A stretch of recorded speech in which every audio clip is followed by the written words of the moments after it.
Oh, we are live. Well, hello, friends, and sorry for the late start this evening. We've just been running around, trying to get something to eat, trying to charge the freaking laptop, and it's been a nightmare. I've got to sort this laptop thing out, man. It's like, I don't know. I don't know what the problem is, but it's annoying. Anyway, we are back. And what are we doing? I was just listening to some of the Charlie Adelson calls. What was going on there? Does anyone think that they might have encountered, like, these people are in another universe? He's going, if you want to take away someone's life, Charlie, don't say that, man. If you want to take away someone's life and destroy lives, you better be really sure. And Donna's all like on the phone. She's like, yeah. Sam called up and said that his son, who's a lawyer, said your boy is innocent. He's going to be let go, not guilty, 100%. After they saw you testify, Charlie. He's a lawyer, educated people. My God, it's like, I don't know if they're mentally ill or if it's me, or I'm just at a loss with these people sometimes. And then Donna starts saying things like, yeah, you had an answer for everything because you told the truth. Wink. Man, it is okay. I get it in a sense that they really need to, like, it's almost like an obsession to hold on to the idea that I think Charlie said at one point, yeah, Georgia Kappelman, she had common sense on her side. It was like, well, yeah, that comes in handy now and again. You know what I'm saying, Charlie? Okay, anyway, we're not here to discuss the calls. We're here for part 4, guys, of the Wendi Adelson interrogation with General Isom Silver Fox. What's going to be happening today? We're going to be covering the call to Mother Donna, where Wendi is phoning Mother Donna to let her know the terrible news about, the shooting of Professor Markel. And we're going to be witnessing a little increase in skepticism, I believe, from victim advocate Sarah Latour. Can't really remember what else we can expect to happen in this episode. But and I'm totally unprepared, as usual, but I don't even have the link up. So how do we get that? Wendi Adelson interview full. I think it's on red circle something. I've kind of been developing this idea of Jeffrey Lacasse and the husband of Amy Adler being the joint killers. They hunted down. Wouldn't that make a great film? Like a buddy movie? You've got the jealous boyfriend of Wendi, the ex-wife, and then the ex-wife of the new girlfriend of Dan, and somehow they meet up, right? And they bond, they formulate a plan, and then I can see like a really long road trip in, like, some old Mercury car, a multiple states road trip, and then they're tracking him down. And I don't know, I haven't really got too far with it yet, but I can definitely see a great film. Maybe we'll go to the storyboard a little later on. Come back to you with some screenplay.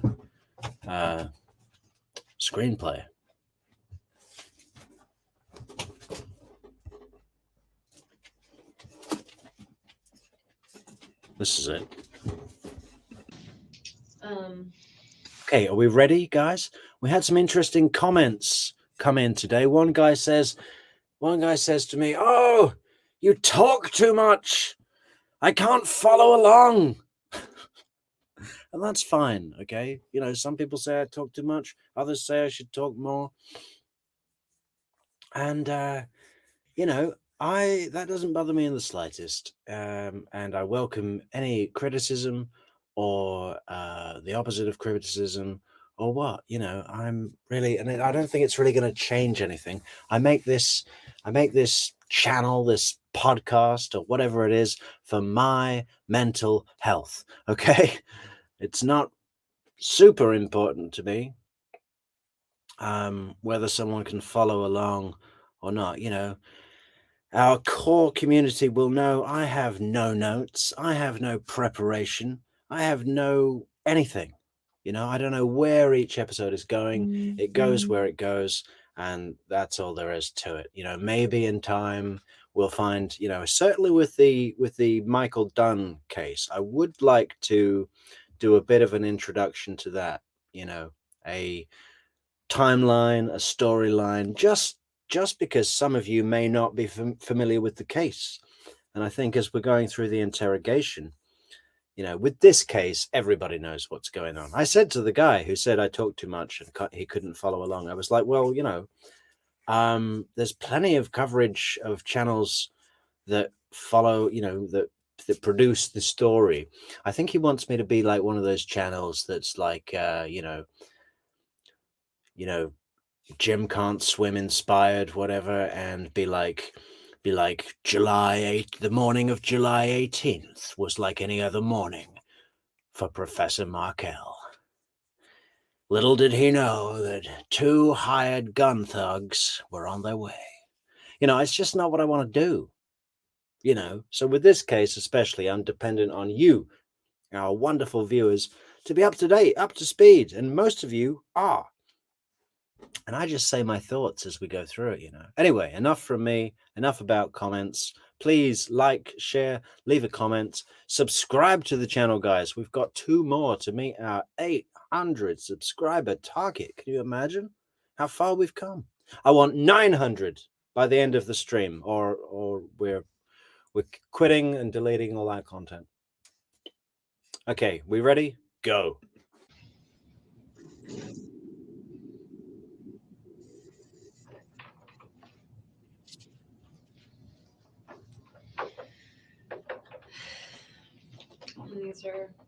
This is from my dad's 70th birthday with my mom and dad and my boys and me. Wow. They're super cute. Very nice. Stuff like that.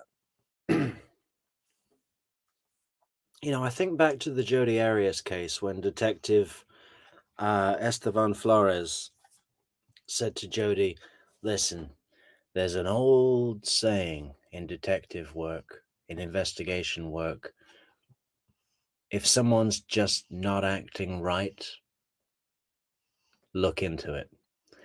And I just wish he'd have been in this room, with the Silver Fox to say something like that, because just think about that for a second. Look at her holding up the phone, smiling. Look at my dad and my mom, and that they were dressed really well, all made up, perfect family, huge gathering, 70th birthday, friends and colleagues, family members, paella chef.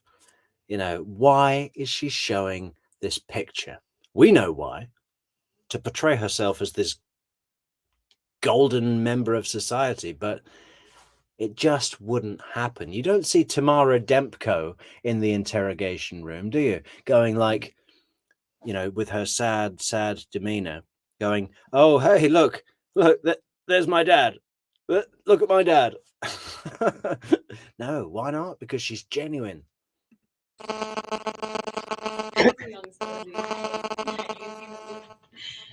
boys have blue eyes. Danny has blue eyes too. He's lovely. Uh-oh. This noise is on the original video, guys, and it's on every upload of the video. It's got this phone signal noise, which is a shame, but let's see if we can get through it. The calls are definitely coming in. Yeah. I'll go see if I can get a. Oh, I wanted to call my parents. Yeah. Should I wait? Just for a couple minutes more. I'm just going to get a picture so I know that I'm talking about the right person. Okay. It'll come from a database. Okay. I can listen to messages.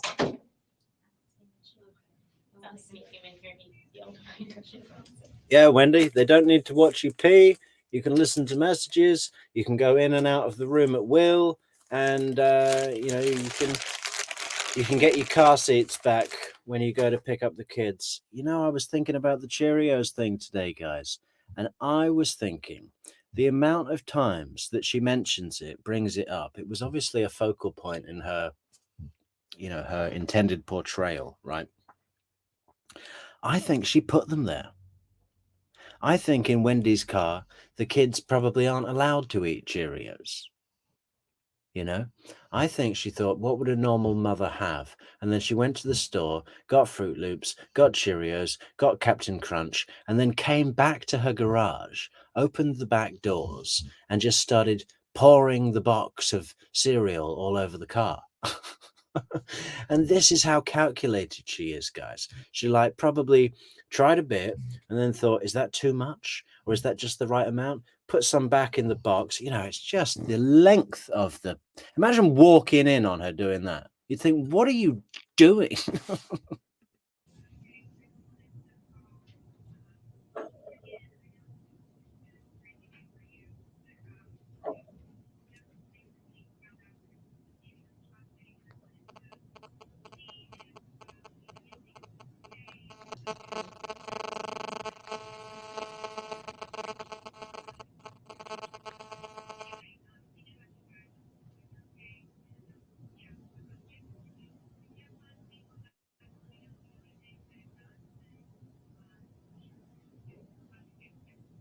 It's very strange. Well, not strange. It's Unfortunately, you're probably going to be getting so many inundated. calls. So Tracy Cohen was like this woman that I was really, really good friends with, and she Really, really, I hate it when she does that. She does it all the time. And you know what? It's a tell for me. I don't know what she's going to say here, guys, but it's a hard sell. Every other time I've seen her go really, really, there's a hard sell coming, which means, what I mean by hard sell is Wendy is going to say what she wants to do, and it's gonna happen.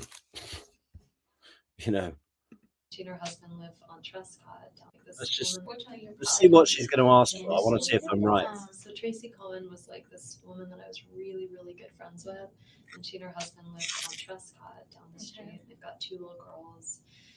And she was she's the one person that it just really hurt my feelings that after the divorce, I felt like she kind of took Danny's side. I think I'd be calling from Park City, Utah. Oh, I've got a message from them. Anyway, so she's calling because she's like, she heard that she's on Trescott. She said, oh, you heard it, I guess. She said the shooting was, she heard that it was Danny, and she called the hospital and they won't give her any information. And so she wanted to find out. But I wonder, like, Tracy's husband, Jeremy, is a friend of Danny's. I probably should tell them. I would love to hear that call. Does anyone know how we can hear that call? The cops took her phone and got all the data. So the cops would have that recorded message, right? So you must be able to apply for it. But I don't think that I, as an English person living in Portugal, can petition a police station for evidence. Or can I? I don't know. Does it cost? I guess it costs money. Well, we'll get Fancy Fiction to do it. She loves doing that. I'm sorry. Sorry. There's just a lot of people, because I don't know, it makes it difficult sometimes. Tracy's husband, Jeremy. Okay, and Tracy's the person that you were just telling me about, Yeah, correct? that I That just felt it was sad. kind of felt a little bit hurt when. Her husband, Jeremy, is friendly with Danny. She lives on Trescott, and I'm just thinking Jeremy might be a good person to know about what's going on. I don't know if there's a good person to know. Like, But I would say, because we're still trying to work on getting his parents So notified. What is that about? He might be a good person to know about what's going on. That doesn't even make grammatical sense, for one.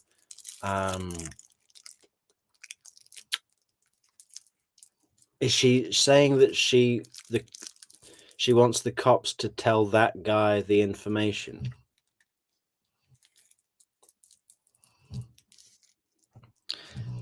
That she doesn't want to inform them because they're friendly with Danny, and she thinks that they might be watching for some cues of guilt from Wendi, maybe. There's some hard sell going on here, guys. She only does that really, really thing when she's doing a hard sell. I think she thinks the friend, she said, oh, she took his side after the divorce. She thinks she's getting ahead of it, isn't she? She's like, yeah, if they say it was me, it'll be, oh, you know, she always took Dan's side after the divorce. Do that Just first. kind of, and what I'll do is, if you leave there before I have confirmations, before I get to talk to his parents, I got your number, I'll call you as soon as, they know. And obviously it's unfortunate, like things like this do get around, and it's sometimes for your benefit too, because you're gonna start getting I'm like inundated, right? And sometimes my suggestion is, if you're comfortable with it, like have someone else man your phone or something like that. I want to see this. I now have 2 You can messages sit from the Utah.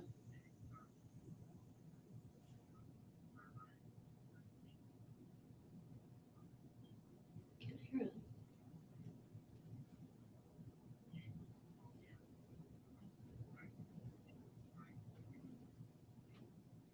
hear it. I can only hear like barely any. Oh God.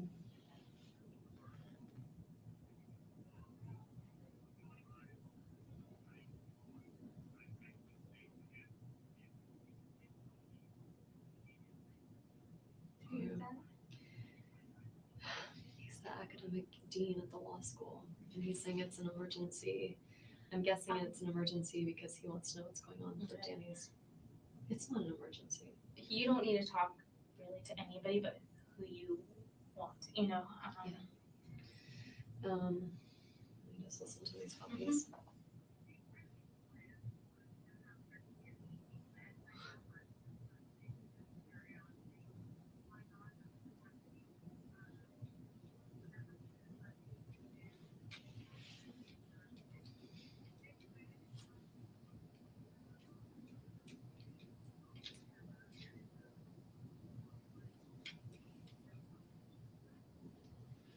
Lynn called not knowing anything at 4:47 just to chat. And that might have been before they got in touch with her. Oh, I'm sure. Yeah. But like at a little before 5, she was just calling to shoot the shit. Mhm.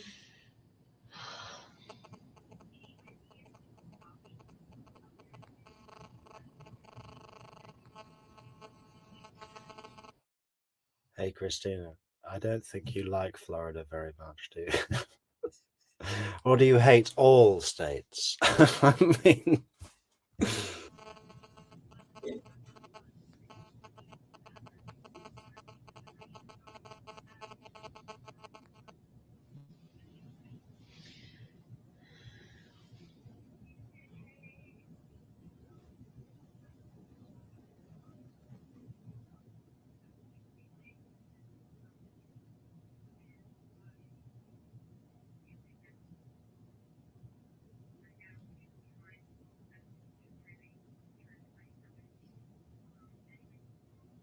Do you hear it? I can kind of hear.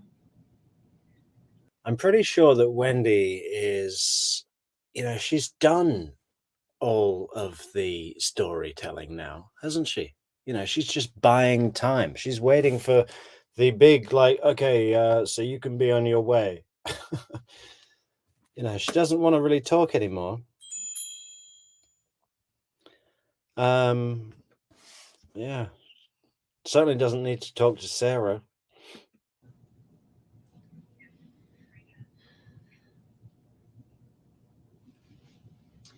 That's really. She was saying that was my friend that was at the lunch. Mhm. She said I have a feeling who's behind all of this. She meant like she thought it was Danny's fault that I was there. Excuse me. Hey. Hey, his parents, do I know whether they have any medical issues? Oh God. Whoops. That was I don't think so. I think what just happened there is okay, so the friend at lunch called her, left a message, said, I have a feeling who's behind all this. And Wendy just said, what did she say? That it was what she meant was that it was Wendy's fault that Danny was there. That's not what she meant. Wendy was at that lunch bigging up the jealous Jeff story, right? Just in case Jane wasn't able to come, or she was, you know, maybe she had a car accident. Who knows? Anything could happen, right? Jane might not have been the one that was able to come in to point the finger at Jeff. So Wendy needed a backup. Started bitching to her friends at this lunch today, about Jeff. And then the friend has just called up. I said, I think I have a feeling who's behind all this. It's that jealous Jeff. But, you know, if Wendy allows that story to take root, it becomes clear that Wendy has been bad-mouthing Jeff to everybody, planting those seeds, letting them germinate.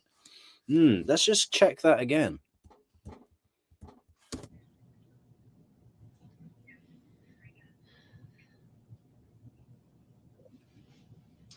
That's really, she was saying, that was my friend that was at the lunch. Mhm.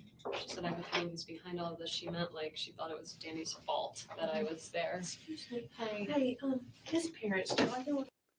Do you see what I mean? Why would Wendy say, Lunch? Mhm. She said, I have a feeling who's behind all of this. She meant like she thought it was Danny's fault that I was there. Excuse me. Hey. she meant she thought it was Danny's fault that she was there? I don't even know what sense does that make? Where? Driving down Trescott? She thought it was Danny's fault that she was there. What is going on there? How do we get these calls? These calls are really important. I'm surprised Fancy hasn't, published them. Hey, his parents, do I know whether they have any medical issues? Oh God, I'm gonna get called right now. We've been working on it. We're trying to get the law enforcement to go, but His mom is a large woman and has some ongoing health issues. I think they're both actually. I mean, they're turning 70 this Sure. year. How much would Wendy have loved it if Ruth Markel got the news, had a heart attack and dropped dead? She'd be like, she'd love that. Here, so, Okay. oh my God, You don't have a number for his sister, do you? let me see. I might actually.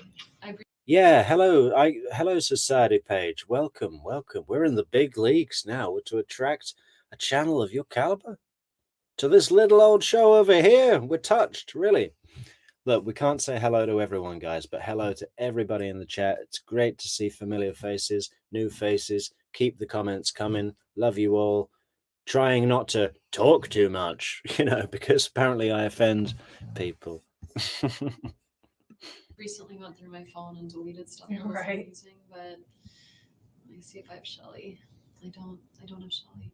And it's Shelley Markel. Markel. Markel. Is it SHELL? Why? Just why? I think I have Phil. Okay. I do. I have Phil's. Okay. Because we tried Ruth's number and she didn't answer. So a lot of times they have a place up north that they go to on the weekends. I don't have that number, but Phil might answer. I was thinking that today, they live in Toronto, right? Everybody in Toronto has a place up north next to a lake, cabin, little jetty dock that they go to in the summer. And, think of all those nice summers that Dan Markel will never have. Those really good days when you just get away, sit by the lake, jump off the dock. It's so hot. The water's fresh. Come out, do some grilling, never again. And for what? For what? Because you wanted to go and live in Miami and have pizza and sushi? Pfft. Sometimes I do get a bit too angry in these shows. I think I need to control that. But it is angering, isn't it? Professor Markel can't sit by the cabin. For his cell phone. So here's 877. It's he does a lot of business, and so I think it's a toll-free number. Okay. Well, let me see if I have roots. Okay. If I have the country house number. You guys are calling now, huh? Has there been any update from the hospital? I haven't spoken with them. If people wanted to I did know, speak or- with ICU. I spoke with the nurse. Is that the number? What update do you need, Wendy? Do you want to know how he's doing? Well, he's got so much facial trauma that he's not going to survive. They've already confirmed that. So the only update that there could possibly be is he's dead. And then you'll need an update to say, did he identify anyone? They're not going to call you up and say, oh, he's stable now. Yep, up and about. Probably stay under observation for a day or two, and then we'll send him home. Where you have for Ruth's house? His parents are recently divorced. Okay. I think she's at that number. Okay. All right. Obviously, something we try to avoid as far as we like to have someone make contact. Kazza T. Yeah, the victim advocate actually is the only one of all of the people affiliated with law enforcement in this room that come in and out, is the only one that really displays some scrutiny. But the thing is, I just don't think she has the professional confidence to do anything with that, because her superiors are treating Wendy like a child. This young girl, this young empathetic woman, empathic woman, she's only been in the job 2 years. She's graduated 3 years ago. That is brand new, baby. Contact in person, but we're just not having any luck right now because we don't have an address. We have business, because I was able to Google stuff and see the business Yeah, but stuff. they're not going to be there. Right. So this is what we're going to try and do. Okay. All right.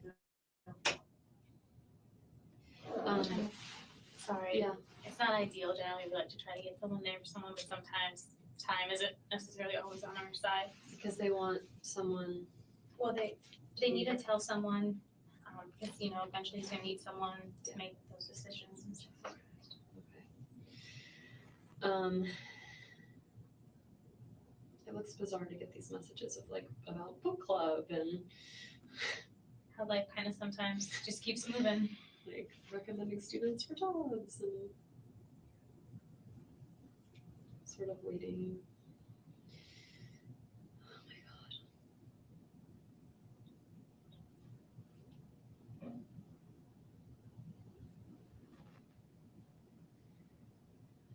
I can't help but feeling like this is all my fault. Why do you feel that way? Why would somebody do this, right? If I had been still married to him, then there wouldn't be anyone that was angry, right? There wouldn't be any kind of disgruntled, wouldn't be Amy's husband. This can't be a random act of violence. Did you see that Wendy change in body language? She went head on, face on, shoulders up, square up. That question from Sarah, although framed very softly, sweetly, was digging. Why do you feel it was all your fault? Watch that again. But feeling like this is all my fault. Messing on the phone. Why do you feel that way? Why would somebody do this, right? If I had been still married to him, then That is the equivalent of getting in the face of the bouncer when he asks you to leave the club. That is shirt off. You want to tumble? Why do you feel that way? why would would somebody do this, right? Like if I had been still married to Actually puts the phone down, elbow up on the chair for support, face on, head on, fuck off. That's what it is. Check it out again. it's all my fault. And the little exhale laugh is like, you want to question me? All right, let's see. Question me. Why do you feel that way? Why would somebody do this, right? Like if I had been still married to him, then there wouldn't be anyone that was angry, right? Like there wouldn't be any kind of disgruntled, wouldn't be Amy's husband. This can't be a random act of violence. This has to be on purpose. Someone did this for a reason. But this is why I tell everybody, you don't cause people's actions. You can control your actions, you can't control anyone else's. Ugh. And I know it's hard, and as you and I kind of talk throughout this process, when time comes, I'll make her. And that little noise from Wendy, was a comment on the horrible cliche that the victim advocate just used, that someone of Wendy's quote unquote intelligence and stature doesn't need to hear. This is what I tell everybody. You can control your actions, but you can't control the actions of other people. Okay, well, glad you're here, victim advocate. Recommendations for things that might be good for you and for the boys. But right now, let's just kind of deal with tonight. Yeah. We'll get there eventually. Let me I want to send some text sort of canceling my plans. Like actually at 6:30 I was supposed to be at a party by now, so let me tell. And God, the person throwing it works at Beavis Funeral Home. Okay. My friend Elizabeth is a mortician. She's the prettiest mortician I've ever met. What did we say I should tell people? Just say, Can't if you make want it to keep tonight. yeah, just say, I'm very sorry, I can't make it tonight. I'll be in contact soon. You said they're doing a stock the bar party. Yeah, I'd never heard of that. Is that a thing? I think it's newer for newer people getting married and don't have as much money to spend on weddings. So you do a stock the bar party, so at least you get all your liquor. Though I don't know the East Coast, but I have driven from London to Winnipeg and all around, what is it, Parry Sound, and there's a lot of lakes around there and a lot of cabins. And or maybe just stock a bar at your house. I don't know, but that was my interpretation. I've heard of the stock the bar I'll parties. be drinking that bourbon for dinner. Do you like bourbon? No, I don't know much about bourbon. I don't know anything about bourbon. I asked her okay, so that was tonight's plan. And then tomorrow, should I be Don't worry about tomorrow. Just go ahead and do your tonight since you're supposed to be there at, basically now. And I just feel wait. like I shouldn't be going about my life as if it were normal. Like the kid, I don't know how to do Well, this. and then you know what? You're gonna be able to call your parents soon, and then I think once your parents get here, they'll kind of be able to help guide you on what's Yeah. best. Yeah. So don't worry about canceling tomorrow's plan. You have a bunch of time to do that in between, and Okay. this is the most important thing in keeping yourself the least amount of stress. Come on now. Sane, unstressed, whatever word you want to use. So Robin kept telling me I had to call Jimmy. Should I call? Who's Jimmy? Jimmy is my divorce attorney. And Robin's your friend. That's Robin's not a good friend. Yeah, Jimmy is my divorce attorney, and we're obviously not going to be needing him anymore. And he charges by the hour. So can I call him and tell him to cease legal action?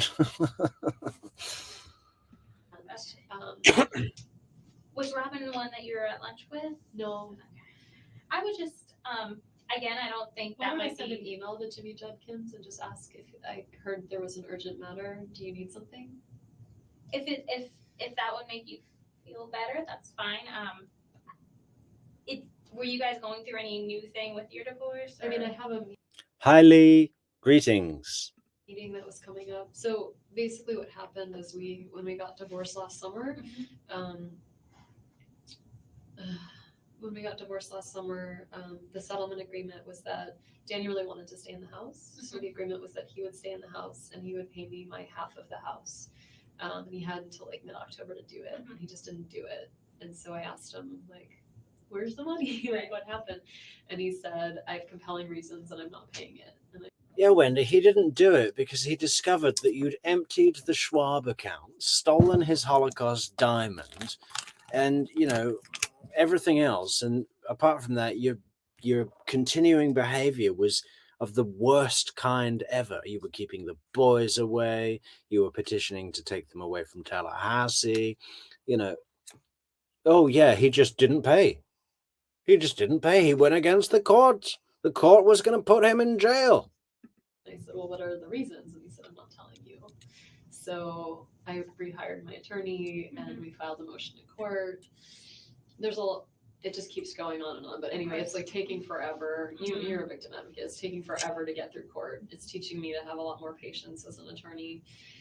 But we have like a meeting coming up soon. It was supposed to be the 24th, and then Jimmy just moved it to the 30th or the 31st. So that's why I feel like, what's the urgency if it's not about this?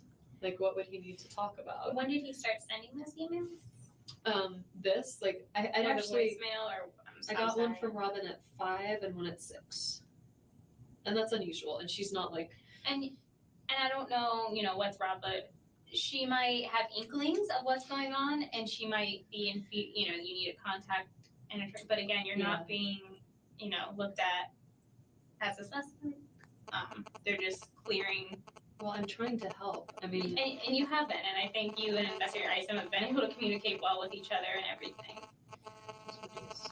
Okay, so Jimmy sent an email to me. So when we had our hearing with the judge about whether Danny needed to pay me, the judge was like, you need to pay her the money. Like, we're going to hold you in contempt of Which court. judge is it now? I know they just changed all the judges. They over do. there. So it was Judge Hobbs. Before? Okay. So like Judge Hobbs at that hearing. And she was like, I'm going to put you in jail. Like, pay her the money. Right. And he was like, well, Your Honor, I have, you know, I'm going to file a motion for full custody of the kids, and I'm going to file a motion for, he never did that, but like a motion for sanctions against Wendy's attorney, who's Kristen Adelson. I don't know if you. So Kristen was my attorney, and so because he filed sanctions against my attorney, Kristen was like, I can't represent. But remember, guys, no one took any of this seriously at Casa Adelson. No. He was going to file a motion for full custody of the kids. Donna wouldn't be allowed to see the kids unsupervised. What else? Hold the attorney in contempt. Have Wendy's law license removed. Anything else? No, none of that was taken seriously, guys. What it was is two lawyers, instead of making an agreement, just they enjoy letting it work through the system. It just needed to work its way through, and Judge Hobbs had to be involved because they're attorneys. They love things going through the system. Represent you anymore. I need to represent myself. Like, I need to be a witness in your case because he's impugning my professional reputation. So Kristen hooked me up with Jimmy to be my attorney instead. And so now Jimmy's my attorney. And so we're trying to now I've got Jimmy writing to me and Kristen and trying to work this all out. But they wrote this at 3:44. Yeah, Lee. Everyone listen to Lee Reddy. We need to hit a target today. We've probably hit it already, guys. But everybody, subscribe to the channel, like, share, leave a comment. You know, we're here to stay. We're going to keep doing this all day and all night. Clearly, they had no idea because all it says is basically we have a new judge, and I think this is good news. And here's some stuff we have to do on our case. Okay. Yeah. And I'm again, gonna skip it. It's I nothing don't that think urgent. you really need to be stressed. I mean, Yeah. Okay. and I think when time comes, I think anyone that's been trying to reach you about anything will understand completely and entirely why. What's going on? Yes. God, there's like a young faculty member at the law school, this guy Mark, who had a heart attack. Mark is like 33 or 34. I did yoga with him. He's like super fit, healthy. He just had like a congenital heart defect. So, he's fine. He's actually alive. He made it. He's okay. But the whole law school was like, oh my God, like Very what low in happened? stress. And now that's why Manuel is called twice, and it says it's from Park City. That's where his wife is from. So either he never changed his cell phone. That's possible. He either never changed. I've never talked to Manuel outside of school. So either And he's the dean of the law school? he's not. So there's like the dean in charge of everything, and then there's like the academic dean. That, Okay, because so, the like, law school is pretty much separate. I mean, it is part of the university, but it like has its own academic deans and all those type of. did you go to FSU? I did. Yeah. Mm-hmm.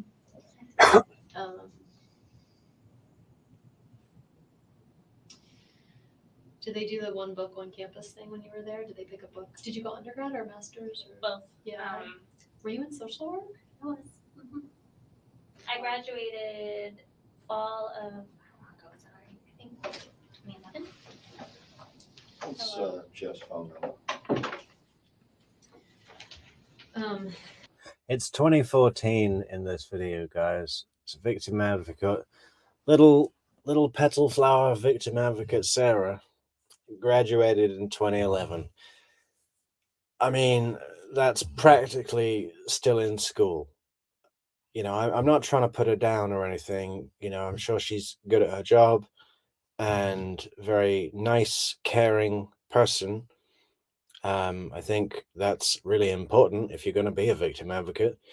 But she is fresh off the shelf. She should be put working with people. Not don't put her working with people where there might be some suspicion. Put her working with kids that have just witnessed something horrible, with a woman who's suffered a sexual assault. Don't put her in a murder investigation with the ex-wife. I mean, you need a caring person that's also, got some. Well, I don't want to put her down, but you know what I'm saying? Just more experience, more confidence in the role, and everything like that. There should be a coach backstage, like pulling her out and saying, "Okay, we need to pull her out, and we're going to put this one in."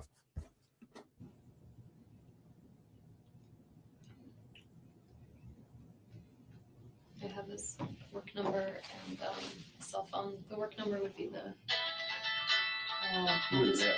the Bainbridge, Georgia. I bet you that's the Greenbergs and Cairo that I was saying, Alex and Maya.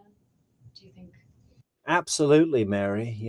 I think lawyers get a lot out of YouTube. They've probably got a small team of people in Georgia's office that just go through YouTube content, look at the comments, and put together a short list of potential big information. There's how many eyeballs are like on this case?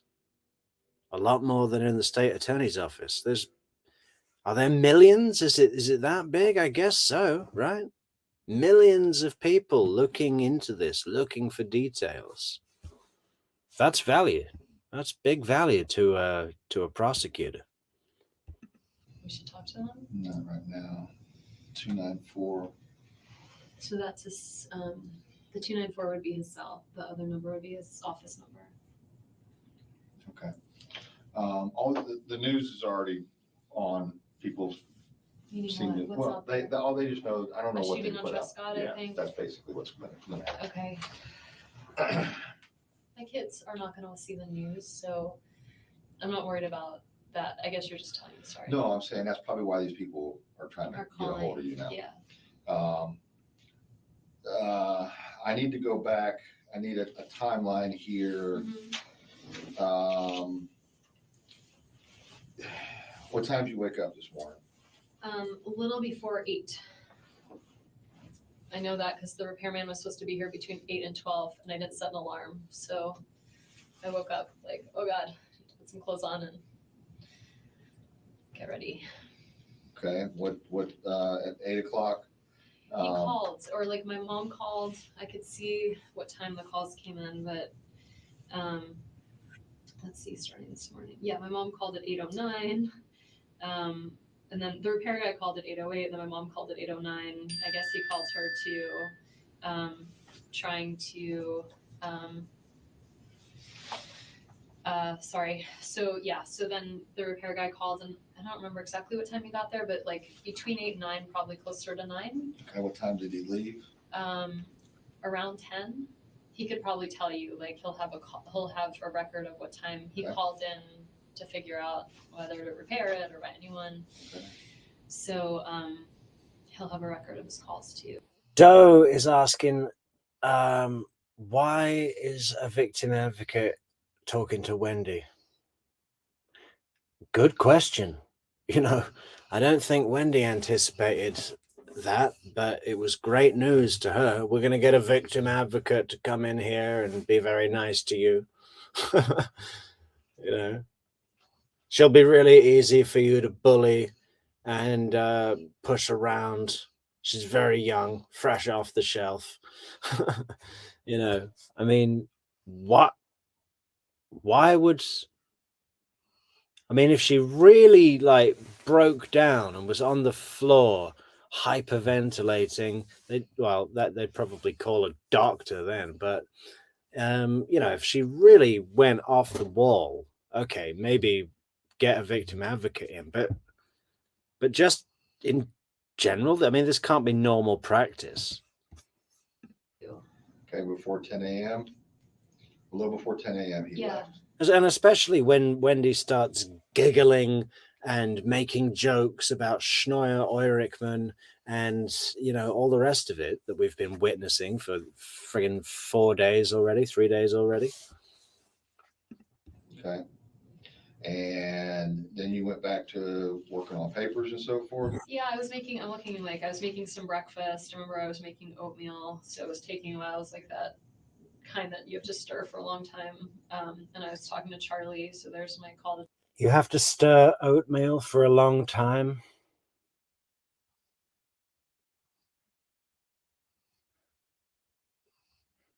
A long time compared to what?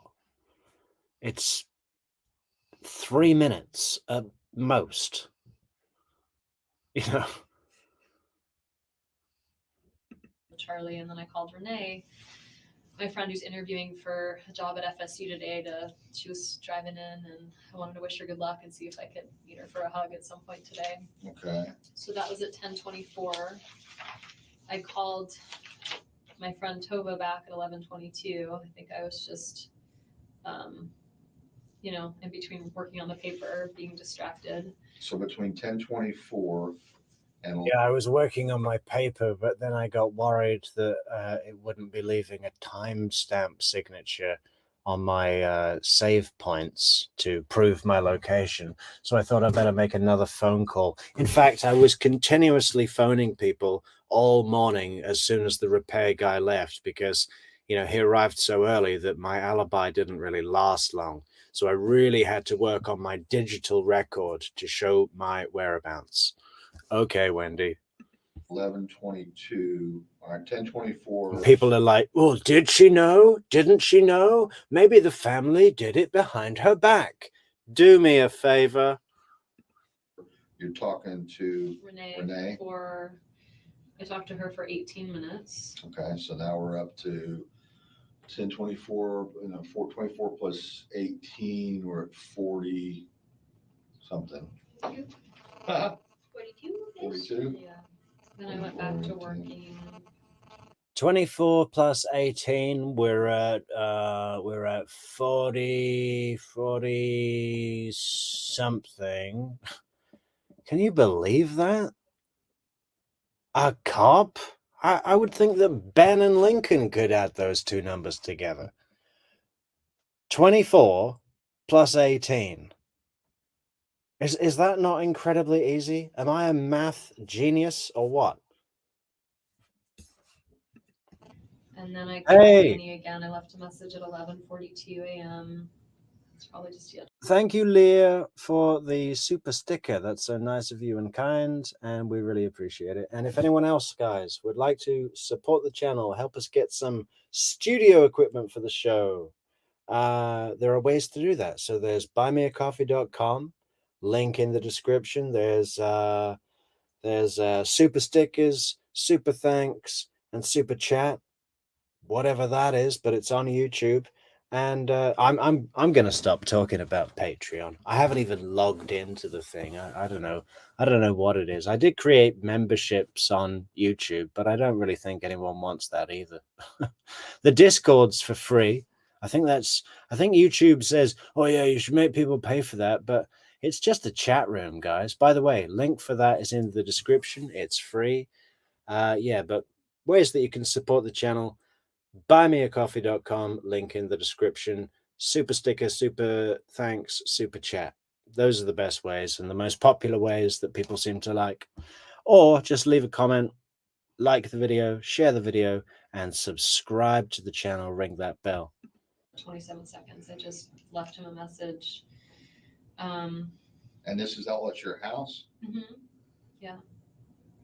Okay, well, the reason I'm getting down to this, I'm trying to whittle this down with what they pulled from your phone. Mhm. Did you ever leave your house before you went to the liquor store and got turned around on Prescott? No, Never left. no.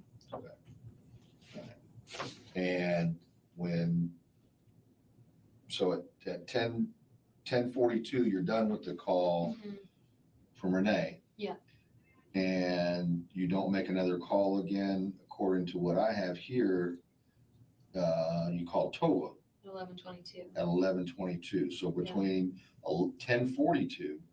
I worked for a total of like 20 minutes. It's a good thing I'm not on a timesheet. Okay. So from 10. Oh, because that's probably the worst transgression I've made, ever. I only worked for 20 minutes, and it's a good thing I'm not on a timesheet because I'm such a naughty girl. 10:42. And you know what? If you took my computer, you could probably find records of like what time I saved the document. And I'd be happy to sign a waiver so you could look at my computer. And 10:42 to 11:22, you're working on paper. Mm-hmm. And then, do you remember the call to Tova? Mm-hmm. And that was, I just left her. She had called. I was just returning her call, okay. So I just left a message. Thanks so much for the super sticker, Doe.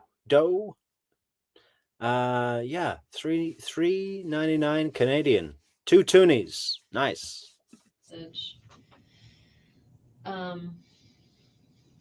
And then I tried Danny. I left him a call. I worked in between. Once again, it would be good. I'll get you my computer if you want to take a look at the documents. I just have to validate all this. That's all. So, and you could probably go to my email records, which you should have when right. You guys did the phone. You did the email records, so you would have of like what time I sent messages. Were you sending email messages during those times? Yeah. Okay. Yeah. Between 10:42 and 11:22. I think so because I don't remember exactly what time, but before I left the house at noon, I sent off. Yeah, I don't remember exactly what time because I made sure that there was constant activity all the time. I was at the house sending emails, so they'll be on a server, on my machine, on the recipient's device, and yeah, there'll be lots of ways to verify my location. Okay, yeah, so don't remember the exact time because there were so many. I mean, it was just all the time. And you put down any time, and there'll be a record. The edits, like the citations to the law school library to have someone look at my citations on this paper that's due that I no longer care about. Okay.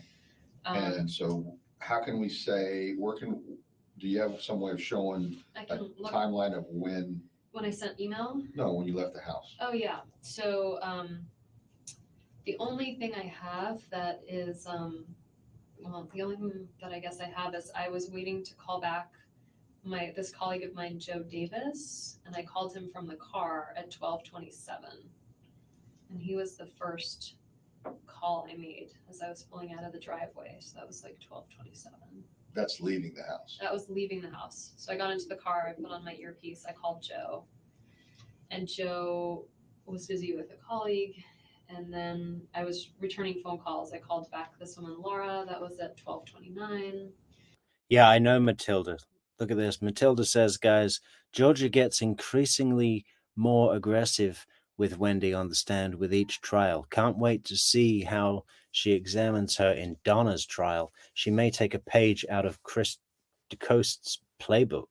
Ooh, that would be good. I think they should bring Christopher DeCoste back and hire him for the prosecution table to sit right alongside Sarah Dugan and Georgia.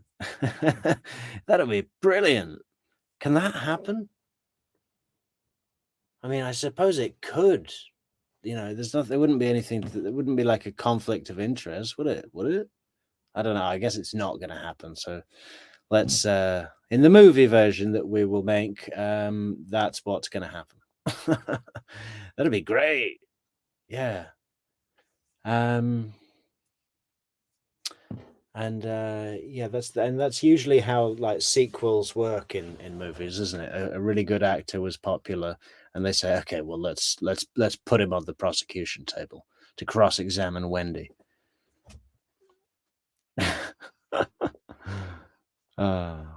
Yeah, no, Georgia is going to, maybe get so worked up that she's just going to spontaneously combust in court.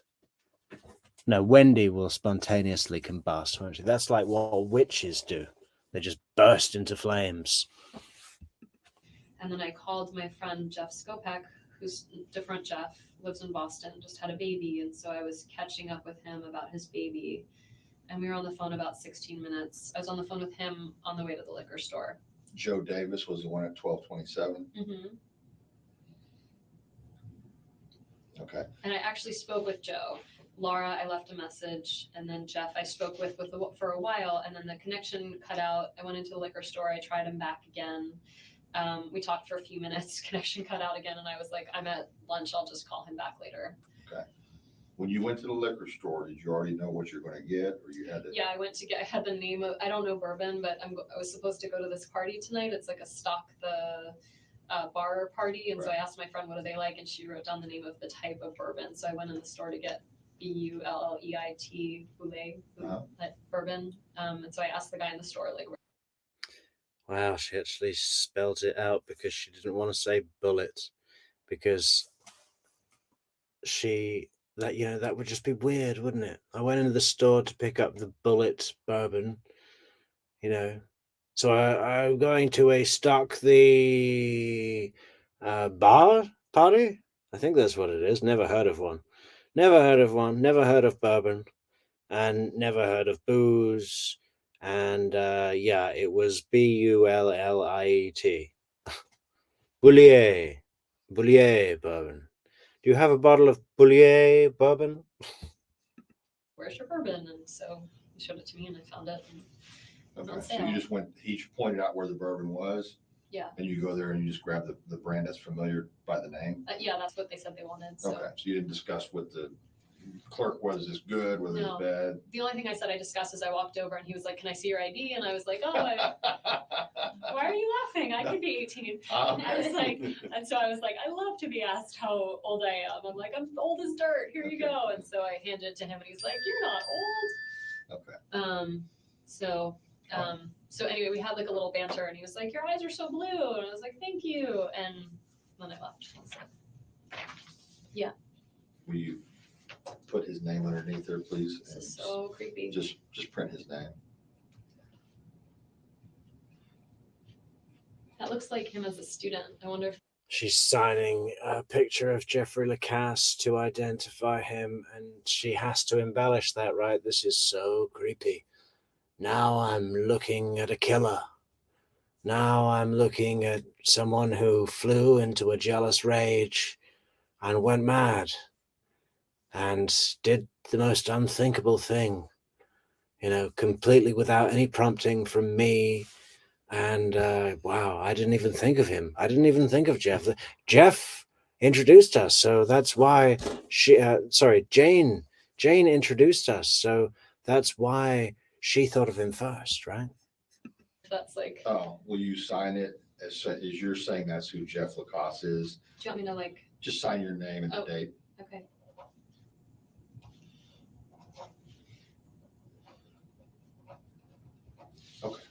I just want to confirm okay, who this person is. Yeah. Call your folks.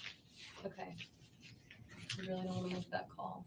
I know, but I know, I just you like, can wait if you want to. No, no, no, I feel I'm like just- I was holding you up. So. you were, and I was, okay. no, Thank you, Mary, for the super sticker. That's very kind of you. I mean, I want them here. I don't want to tell them what happened and what's going on because they're very emotional. Well, And we're Conviction and not driving. well, that's the thing is like they're gonna now get in the car for 8 hours and come up, and Are they both very emotional? Is one more emotional than my the other? mom's more emotional. My dad's more of a straight shooter. okay. Well, people must really know now because I just got a text from someone that said, I know everyone's calling. My dad's more of a straight shooter. Okay. Hey, Wendy.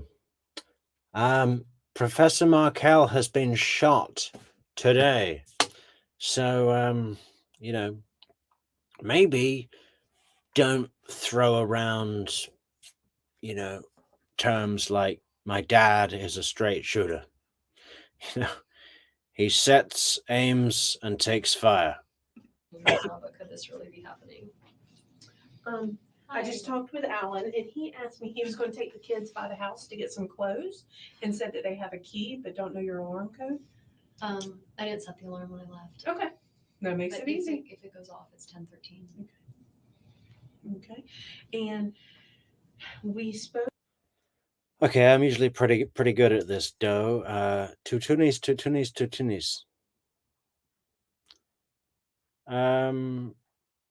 Did I do it? I don't think I stumbled. Shall I try again?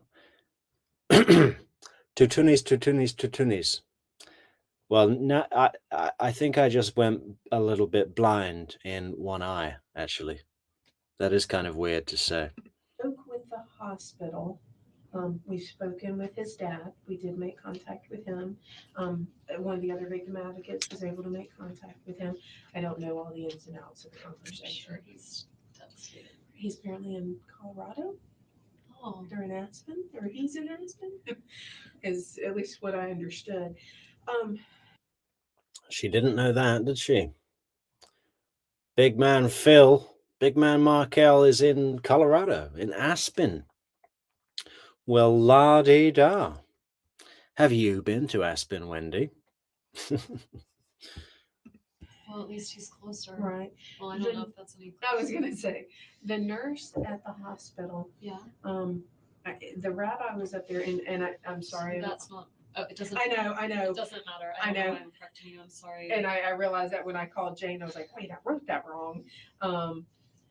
Was talking about something about the rabbi and didn't know what. I'm sorry. Phil was talking. His dad was talking. No, the nurse at the hospital, Yeah. and this was prior to me getting them in contact about what type of Jewish whatever he practices. Mhm. Okay. He calls himself Flexodox, so he's Orthodox-ish. That's why Okay. the rabbi Hi, Maria. I'm just catching up with the chat, but good to see you. is a good choice. The one that's here, Okay. Oerkman. Okay. He's like his Okay. denomination. He is there. Okay. So, and he's at the hospital. Yes. Okay. Yes. Okay. I just wanted to make sure and that's what I thought. And my conversation with him is, oh yes, very familiar. And then when I talked to the nurse, so we may have been talking about two different people Do we have because, an update on what's going on medically? Like, I didn't even ask because I knew somebody else is dealing with that. And my understanding is he's in ICU. Last I heard, was he was probably not going to survive. But they are trying to and you work out told the. his That's not an update, lady. We already knew that. We want an update, when it's. I want to. The second that his heart stops, I want someone to call me. Organ Stat that? donor Oh my God. aspect Okay. of that whole thing. And you told his dad this? Yes. Okay. Yeah, so they are And aware. is he coming? Is he? Well, and Melanie spoke with him, and I hadn't had a chance to sit down and talk with her since, because I was on the phone. I was trying to give the nurse a heads up to say, hey, just so you know, we've talked to the dad. He's going to be calling, so that random person didn't call. Yeah. Wow, I wonder if it would be possible to trace. I mean, this is maybe not very nice to think about.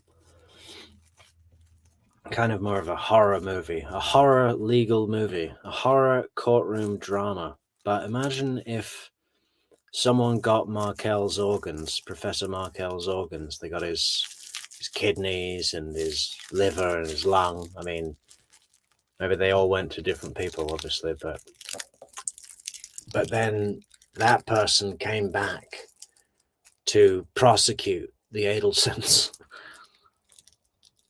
Okay, maybe that's too much of a somber, strange idea. Let's skip it. 25. Yeah. All right.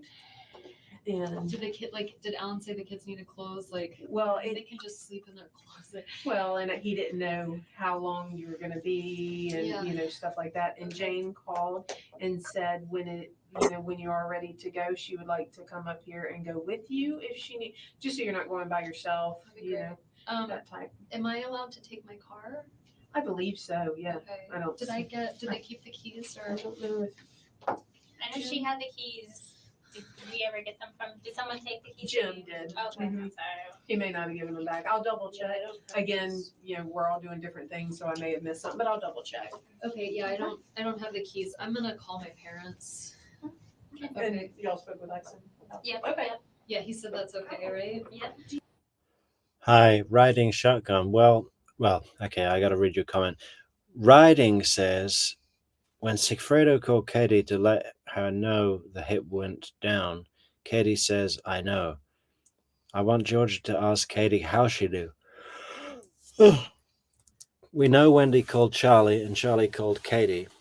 Why wasn't this pursued? Well, do we know what time Sigfredo phoned Katie to say the hit had been done? Do we know that was directly after? I mean, it could have been later that night after Wendy calls Donna and Donna calls Charlie. I mean, I can't remember. I have watched everything, but I can't remember the exact details on that. Do you need anything? Are you hungry? But maybe someone else can remember and let us know in the comments. I know some people won't. All right. Yeah, that's all of it. I think you're gonna be upset. They're very angry with him, right? Like, Well, this isn't like it's their son, but he's the father of my kids, and this They're is a very, part of my language, fucked up situation. don't pardon your language at all. I would, you know what, when I was talking to, I let them, first, because you're upset, so let them know that I'm okay, Yeah. as in you're okay. Well, that's why I and need then- to call them, because my mom would be like, "What happened?" Like if the Right. police called, my mom would lose her shit. Right, and that's we always try to Yeah, Kazati. I think Isom is moved away from Donna. They're all finished. He's now moved on to a triple decker Danish. That's why he's taking like 20 minutes each time he goes out. The thing is, it's enormous. It's bigger than a hamburger. people there in person or, get, Yeah. so, just say, Danny. 7 o'clock already. I have to see my kids before they go to bed. I'm sure they're not gonna want to go to bed without me, but like. And I'm sure they're gonna. Rabbit, welcome.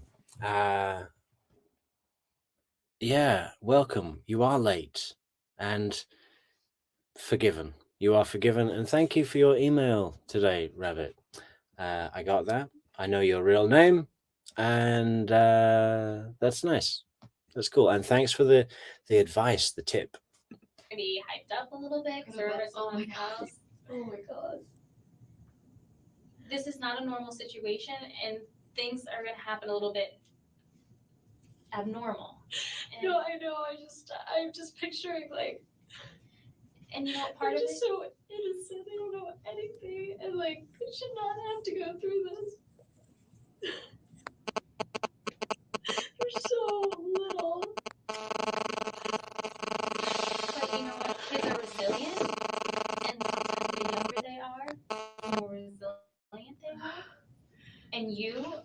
tell already, are a compassionate and strong woman.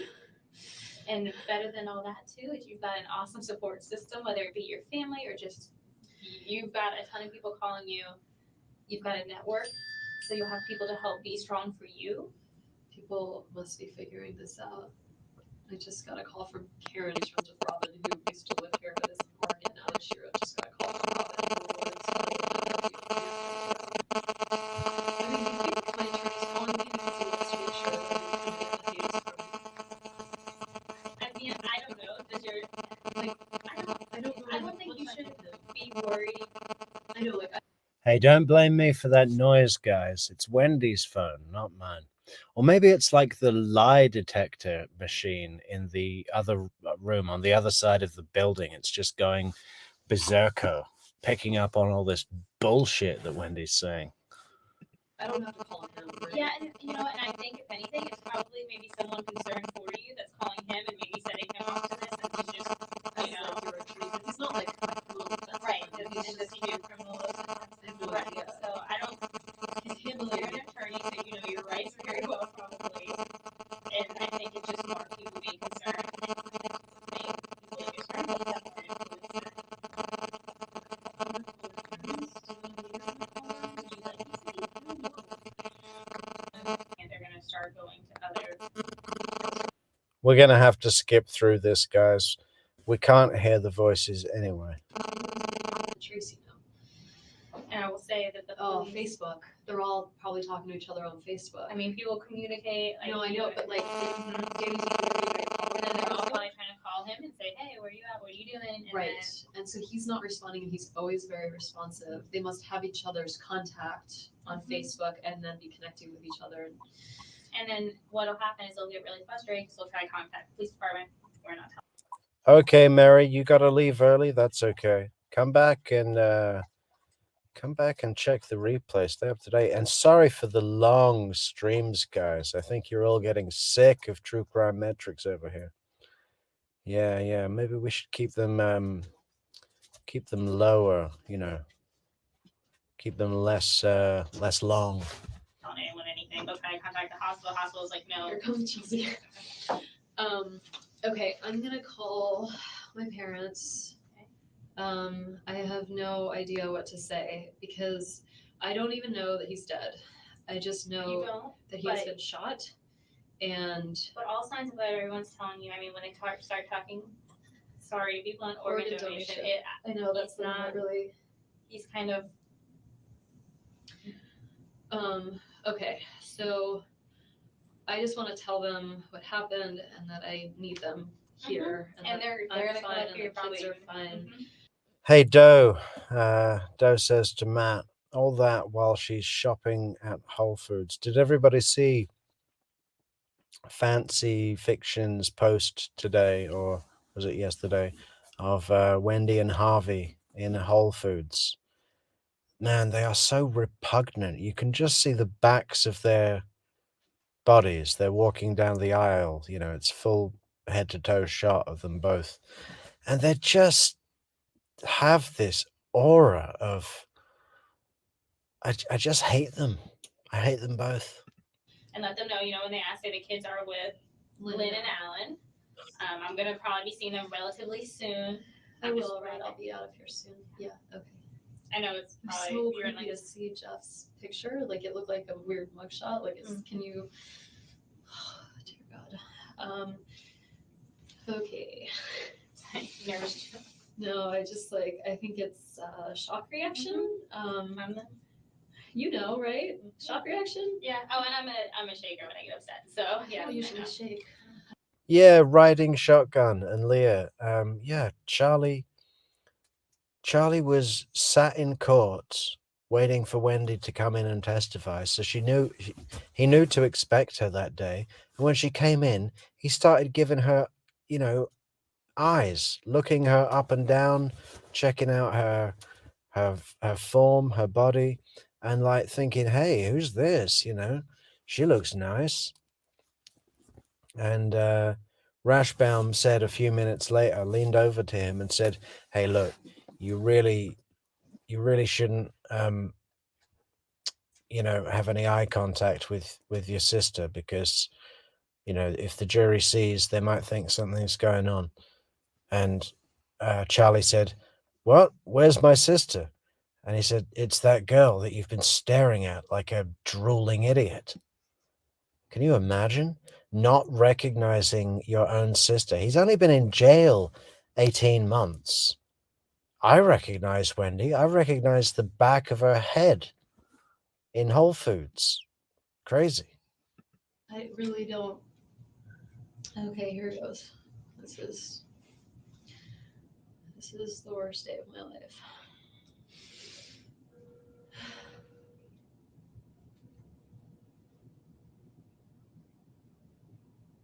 Did you catch that? What she just did? That little statement to say, okay, here goes. This is the worst day of my life. That's like what an actor does before they go on stage. Say you're going to do a scene where you're in the World War One trenches. You're fighting in the trenches, and you look in the mirror before you go on, and you say to yourself, okay, you're terrified, you're freaking out, you're panicked, you take yourself right into that moment. It's like psyching yourself up, setting the tone, like, okay, this is the worst day of your life. Now act like it's the worst day of your life.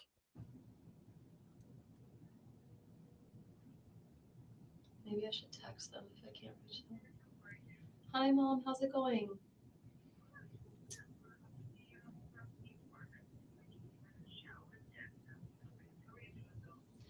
Mom, I need you to sit down. I am fine. The boys are fine. I need you to sit down. I'm fine, and the boys are fine. Danny has been. You can put me on speaker. Yeah. Danny has been shot. And I don't think he's gonna make it.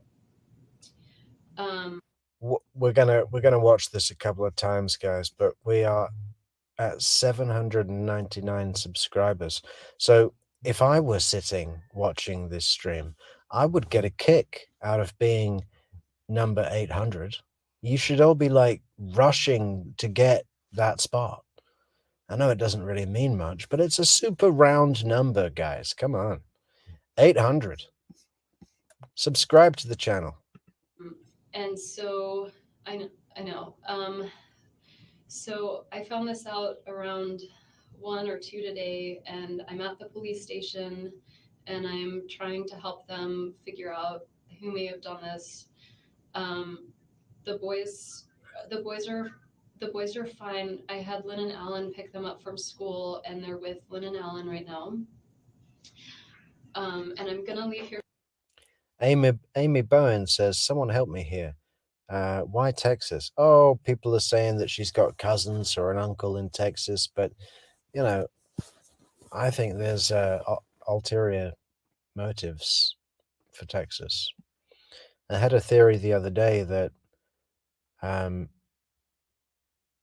the Markel Act that Ruth and Phil have been putting through the legislature in Florida that allows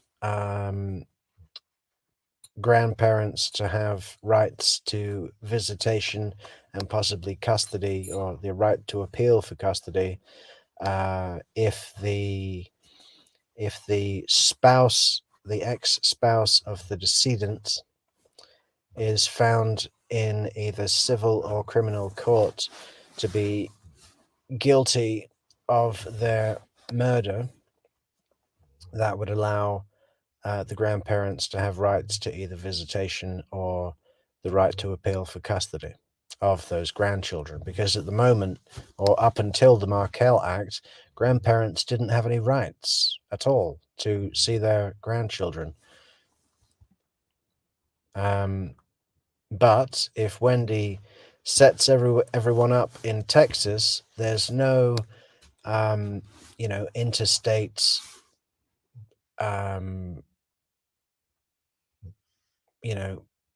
agreement to say that those rights would be transferred to Texas, you know?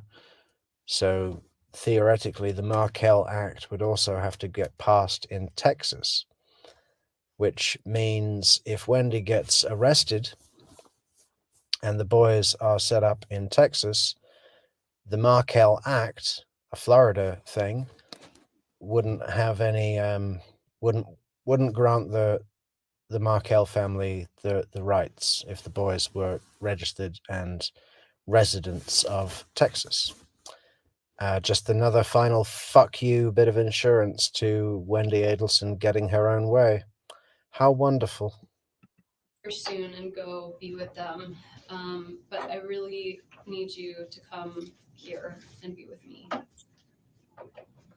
But I want you to either fly, I mean, obviously you can't leave right now, but I need you to get yourself together. If it's too much to drive, I'd really rather that you flew up. I'm at the police station and I'm gonna leave soon and be with the boys before they go to bed. They're with Alan and Lynn and they're totally fine. Yeah, the boys are fine, but they don't know anything yet. In his house, I know. I know. So I just need you to calm down before you get in the car, okay? Okay, so and it's it's evening, so if you want to come here tomorrow, I have a lot of people that'll be here with me, and we'll have a lot of support. So I want you to take your time and just be safe in getting here, but I'd like you to come when you can, okay? Albert asks, whatever happened to that bottle of bourbon? I think Wendi took it home. I think it was left in her car and she took it home, and it was probably, I see it like this. When her parents get to Tallahassee, when Donna and Harvey get to Tallahassee the next day, they are offered a drink. And the bottle is put on the table, Bullet Bourbon, and she says, I got this yesterday at about 11:30. And they don't say, oh yeah, that's such a good what do you call it? Well, I don't know what you call it, but you get what I'm saying. It'd be like a silent joke. Okay, all right. I love you.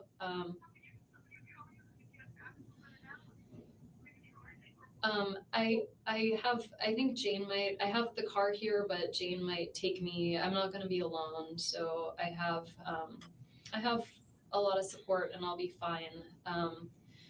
But yeah, if you could just come here, that would be great.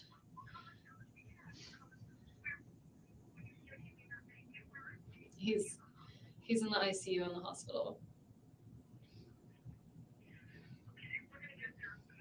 Okay, but be careful, okay? Okay. Okay. Okay. Love you too. Bye. Mom. Oh. You did awesome with that call. You were so stressed out about it, and you handled it. I just wanted you, I talked to Alan, okay?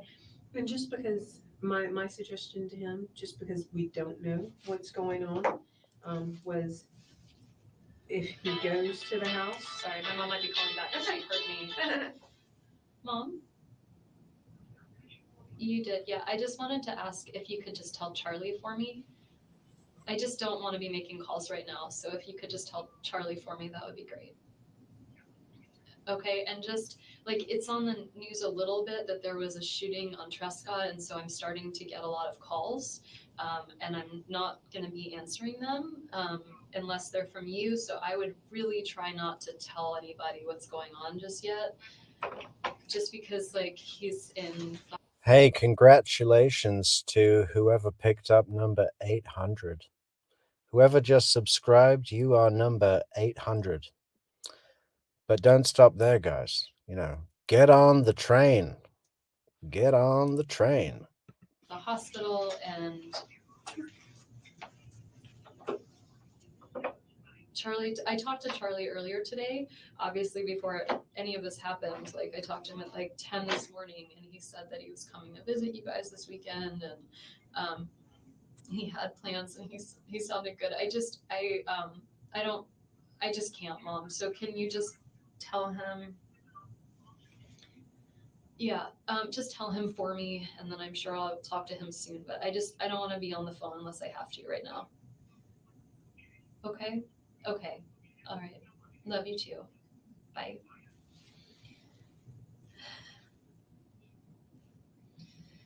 My mom handled that pretty well. Could you hear her? I think, because you're a mama, but moms always go in that natural instinct to kind of protect and help. And I'm waiting to hear from you whenever you can. That's Jane. And she said she's here if I need company or a ride. Do you think she meant here, like, metaphysically, or here, like, in the lobby? no, I think Albert, the email is hello@truecrimemetrics.com. I would hope metaphysically. And again, remind me, Jane's the neighbor down the street that oh no, Jane. Okay. Are you here? Yeah, I think it sounded like Joanna said she talked to her recently though, right? Hey, I just wanted to say, I talked with Alan. My recommendation for you tonight, just because we don't know what's going on, is to stay somewhere, possibly, and he said that you are more than welcome to stay at their house. Yeah, so I wanted to let you know that. Great. Because I don't want you going home, just because we don't know what's going I on. just am a little scared. So I'd really rather stay. Yeah. Are they okay with me being there? Like, oh, they don't yeah, think Yeah, absolutely. what we're gonna do is, just to cut to the chase, I'm gonna, follow you home, or if you're not well enough, we'll get somebody else to drive your van if you want that. Yeah. And then I'm gonna get your computer, Okay. from the house and Sure. everything. And then, so you're not gonna go home by yourself. Okay. Just Well, for I'm happy to protection. go to the house, and I can give you my password and stuff to get into the Okay. computer. Yeah, Wendy, you're not going anywhere alone until that jealous Jeff is in custody. We've got 100 men just riding to Tennessee as we speak to bring him back. They're gonna lasso him. They're gonna lasso Lacasse and drag him back to Tallahassee by his neck. And do you want, I'm do you gonna want me to pick up some drive things. your van home? He can follow Can us. we do and- that? Can yeah. you and I go home, and then I'll give you my password, and That's fine. You're in law school, right? I teach at the law school. So do you need this computer or do you have backup somewhere? I mean, I don't imagine I'll be getting much work done. Right. No, but But- do you need it like next week? I do. Depends on how long we keep it. Yeah, I mean, whatever. I mean, obviously this is more important. So if you need my computer, you can have my computer, and I just won't work for a little while. That's all. Do you have it backed up somewhere? It's backed up to the. Yeah. Keep the computer. Just let me print off my plane tickets to Miami one way, and just keep the computer. I'll get the law school to bill you for the machine, but it's your computer now. Don't need it, okay? There's a drive Hard drive? into the External law hard drive? school. No, not an Oh. external, but like the law school has a server that, Okay. or I don't. You can work off of it in the love building or I something. mean, I don't think I'm gonna be going back to I work. understand. So you can have my computer if you need it, and I'll figure out what to do. Okay. Thank you. You'll get it back. Okay. This, email to Jeff And then on the 14th, I haven't looked at any of that stuff. yeah, I could probably find it for you, like in my. Well, I'm just saying, like, if we stop at my house. Christina, this is not a normal situation, and things are gonna happen like a little abnormal. I know, right? I mean, those years of training, all that studying, and it paid off, didn't it? Let's read it again. This is not a normal situation, and things are gonna happen like a little abnormal. House, I can Yeah. go to my sent mail and find it for you. Well, do you remember what you said? Basically, just I was kind of vague, but I just said like I'm having a hard time. My head and my heart are saying two different things right now, and I just would really appreciate if I could have a week of no contact from you to figure things out. Okay. That's basically it. I mean, you'll see. But you didn't telegraph anything at yoga. I You mean, waited till after you got home, right? he was really like, let's go out tomorrow, let's do this, let's do that. I was having trouble saying no, but I was. Did he just say telegraph? I mean, I know there's an app now called Telegraph, but this is 2014. That app wasn't around. He actually meant a telegraph. How old are you, Isom? You didn't telegraph anything at yoga. I You mean, waited till after you got home, right? he was really Email. It's an email, okay? like, let's. It's not 1910. Oh, sends the QCD code. It's like the Titanic, right? QCD. Go out tomorrow, let's do this, let's do that. I was having trouble saying no, but I was feeling kind of pressured. And so I just, no, I mean, I'm a little bit on the passive aggressive side. So I was having trouble like with the confrontation. And then he left and you left separately from yoga? Mm-hmm. Okay. And then that's when you went home and I decided. went home. I actually was having a conversation with a friend who suggested that. I'm a little on the passive aggressive side. I was having trouble with the confrontation. Those two things don't go together. If you're passive aggressive, that doesn't mean that you're shy from confrontation. It means you're passive aggressive. It means you're,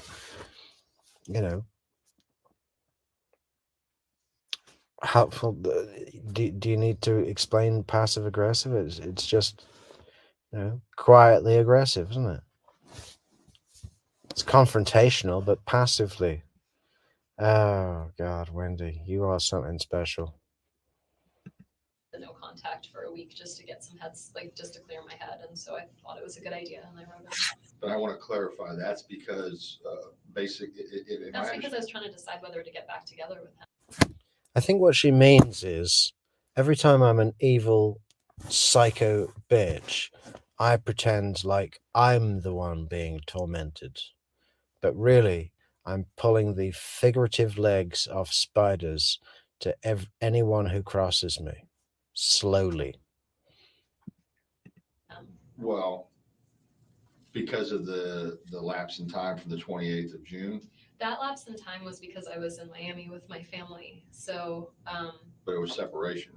There was separation, but I was only for the trip. I was 24/7 with the kids. I wasn't like, I don't know. I was just in full on mommy mode. I wasn't like thinking of what was going on with Jeff. I kind of wanted. Yeah, I was in mommy mode, and now I want some space to be in adulterer mode. Okay, two different things. Daniel Sachs left town, and we need to find a new side piece. Okay, so I need a week off to get a side piece. To be in Tallahassee and like feel his absence and be here and know like, am I missing Jeff or am I missing having a boyfriend in general? Like, I just wanted to get some clarity for myself. All right. When you're in Miami or South Florida, I guess Coral Springs, isn't it? When you're down there, are you and Jeff constantly in communication? This 2-week period, you mean? The one after? The one that just happened? We weren't in constant communication. I'd say we were in communication. We talked a few times. Over the 12 days, we talked maybe 3 or 4 times. We texted a little bit. I would tell him something funny the kids did or something. But I honestly didn't have a lot of privacy or time to myself. And so I was feeling sad about what was going on, but I wasn't communicating with him that much. You're feeling sad about? Well, I felt like he and I were in a great relationship, and he had done this thing to kind of make it not so great. How would you describe his actions in Gainesville as far as the coming back from dinner? Yeah. Going through your phone? No, that he did like months earlier. I'm sorry. So that didn't happen that night. he came back and he was upset, and he said, like, I was asking about this, like every year FSU picks a book for all the freshmen to read, and this year they picked my book, and so I'm giving this speech in August in front of the whole freshman class, and he was like, I was going to wait until you were big. The society page says, let's try take 2, Wendi. Don't be so monotone and try crying a little. Action! I'd love it if we could just have a director walk in, you know, with one of those big sort of paper megaphones, you know. Speech was over in August to tell you this, but like I just can't like keep it in anymore. Like, I know that you were cheating with Daniel. Like, I know that you were seeing Daniel. And then he just kept talking about it, and the way he was going about it, it just felt very much like he was like, I have evidence, and you know, it was very kind of legal in a way, and it just seemed, I don't know, like he just didn't trust me, and I was kind of feeling like that was going to be the end of us. Because Okay, I misunderstood. So he did not go through your phone or anything? he did previously. He had said to me, like, well, on March 19th, where were you? And I was like, I don't remember what I ate for breakfast. And so he was like, well, when I looked at your agenda book, it said that you were supposed to see Daniel that day. And he's like, and I looked on your phone, and like, you used to have all your old text messages up, but now you've erased them all. And I was like, I don't know, I just went through my phone and erased stuff sometimes. He's bringing this up on the 28th. Well, thank you, Society Page, for just sharing the live stream. Yeah, that means a lot to us, man. Thank you. He brought all this up of like past stuff that had happened since February. Did he ever show any jealousy or any anger towards Danny, or was it all Daniel? He was jealous of Daniel. He was not jealous of Danny. He spent a lot of time talking to me through, like, it's been a contentious divorce. I mean, it's been a hard time. And so he would talk to me through things I would be upset about. Sorry, it's gonna happen now, I guess. So, you know, I mean, he's a therapist, so he would sit and let me talk for long periods of time about how sad I was about certain things or how upset I was about certain things. And he would just listen and offer ideas of like, well, what if you tried, like, you know, if it upsets you that you hear from him so often, we have a parenting coordinator. Like, what if you ask the parenting coordinator to only have emails from him like twice a week instead of all day long every day, 5 days a week? You know, like, he would listen and say, I'm so sorry you're going through this, and then offer alternatives. But he was never like, I'm so pissed, or, you know, he wasn't. He never showed emotion towards any of this?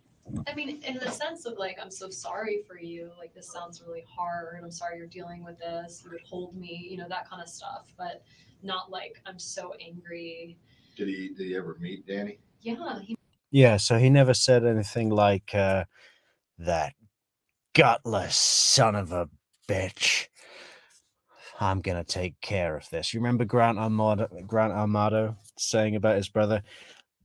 He said, I'm gonna take care of this. And then all the family got killed.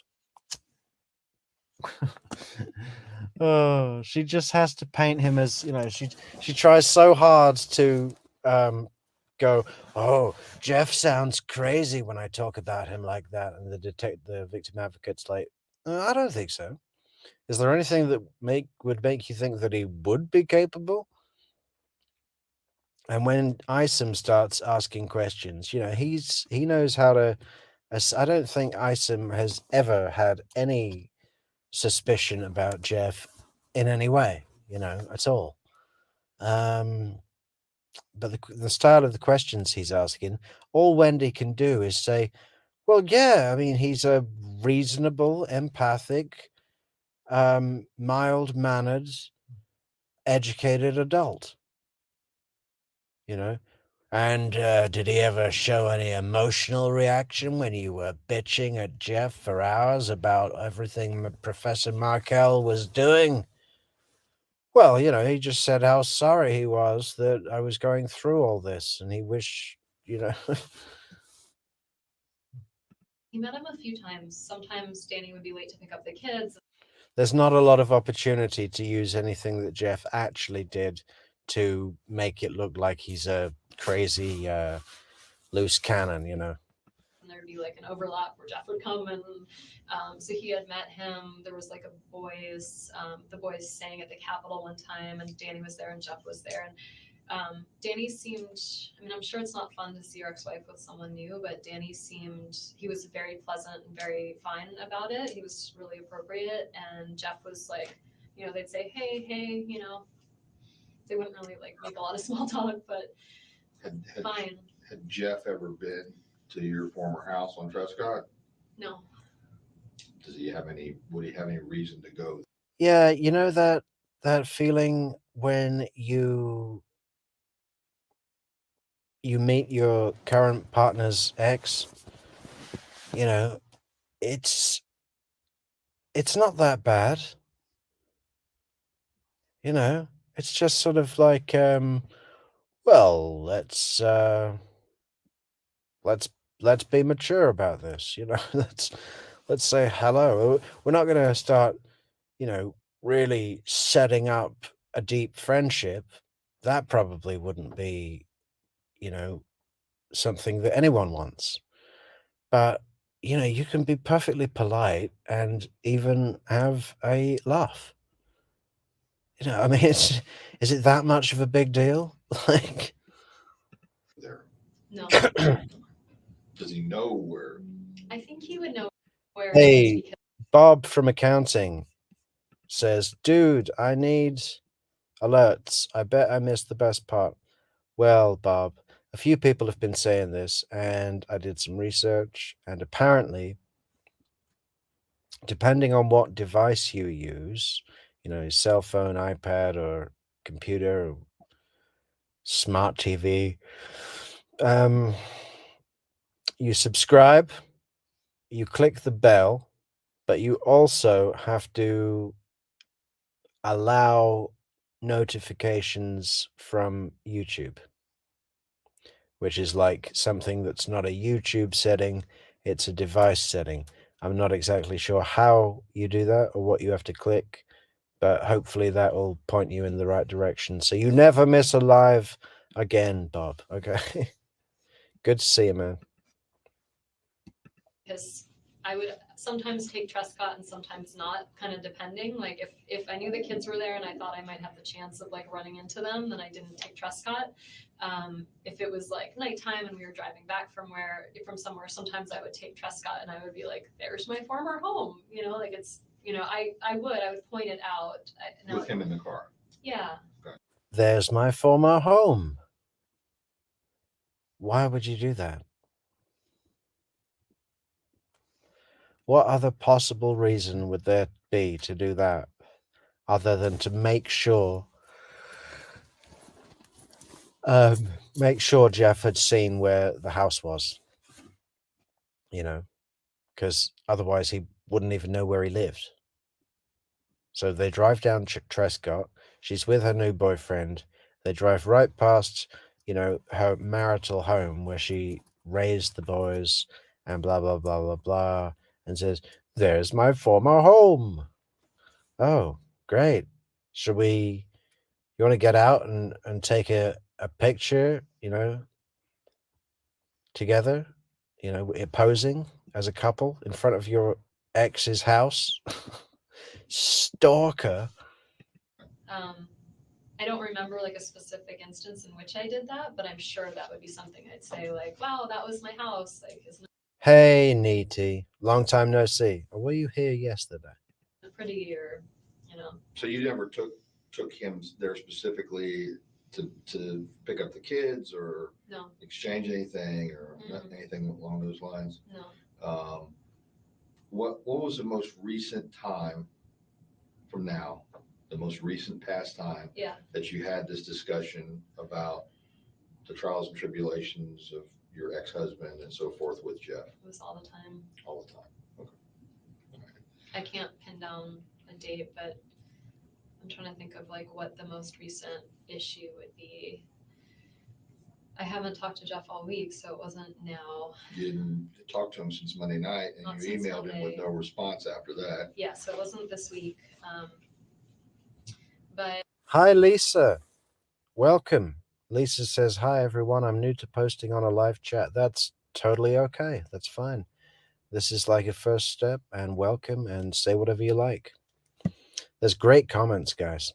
Great comments. I'm trying to think of what it.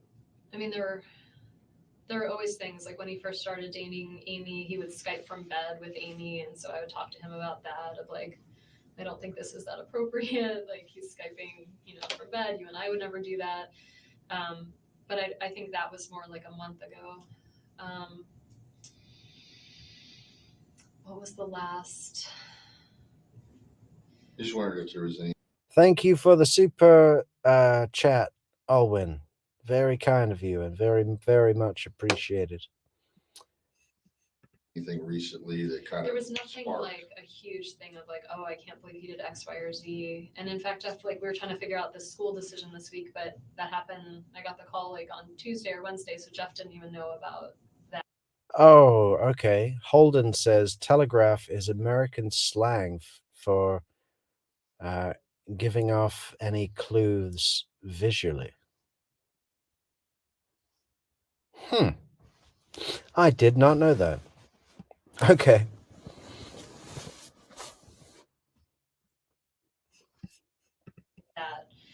I honestly can't think of a. Right.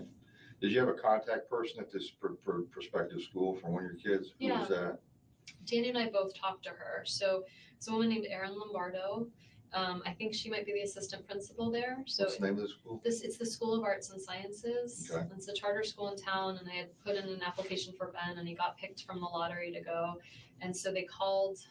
I can find when they called. I think it was. They probably called Monday. I can't actually remember what day. They called at some point this week, maybe Monday or Tuesday, Wednesday maybe. And then Danny and I were trying to figure out whether this was a good option for him. And so what night did I was at work on Thursday morning. So I talked to Erin Lombardo Thursday morning, and she said that she'd had a lengthy conversation with Danny the night before. And I was like, oh, I'm sorry, you have to do this twice. And she was like, I'm used to blended families, it's okay. And so he had a long conversation with her Wednesday night. I had a long conversation with her Thursday morning. This past. Erin, yesterday. All right. You did a note to yourself referring to something about, if you want to look it up on your phone. I was. I think I had to buy super glue. No, it was before that. It was to JRL, or as in reference to JRL, as a note to yourself. Mm-hmm. What did I say? You said, I can't remember what exactly it said. Something to the effect of.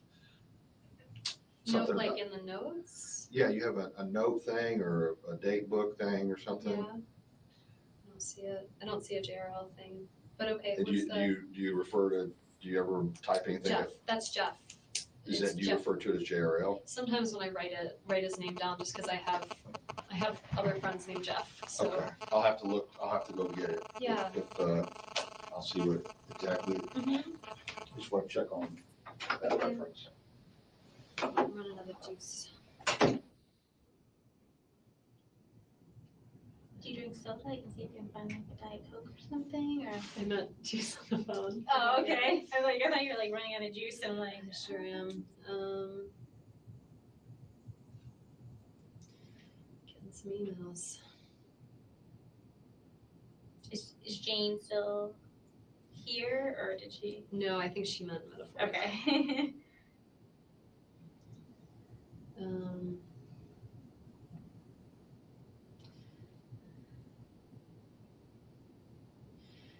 Oh my god.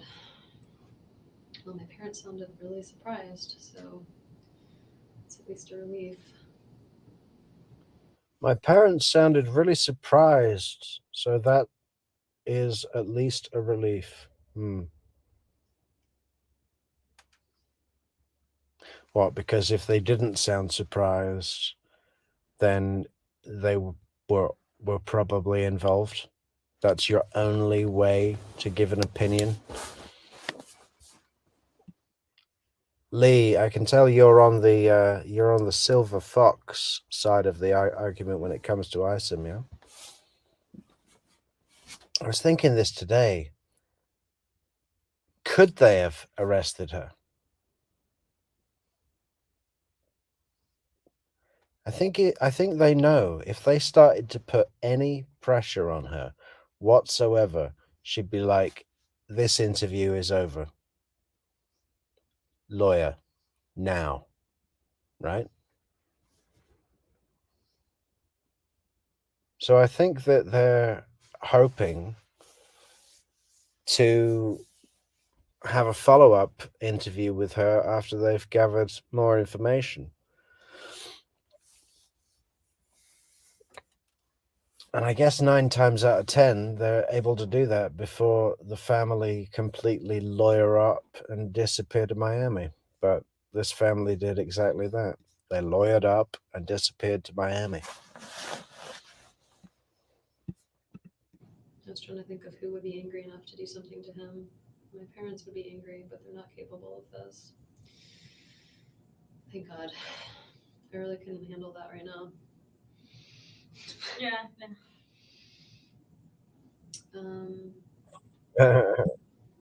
She says it like it's a common thing. Like, oh, thank God. I really couldn't handle, my family murdering my ex right now. If I didn't have so much going on apart from that, maybe I could handle it.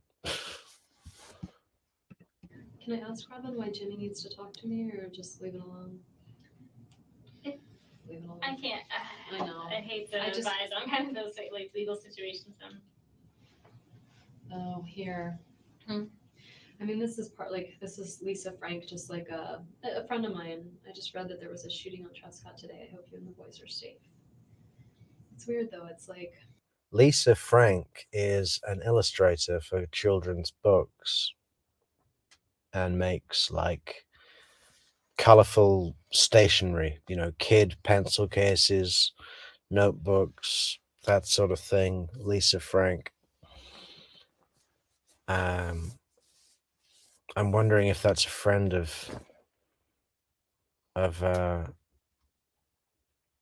Wendy's.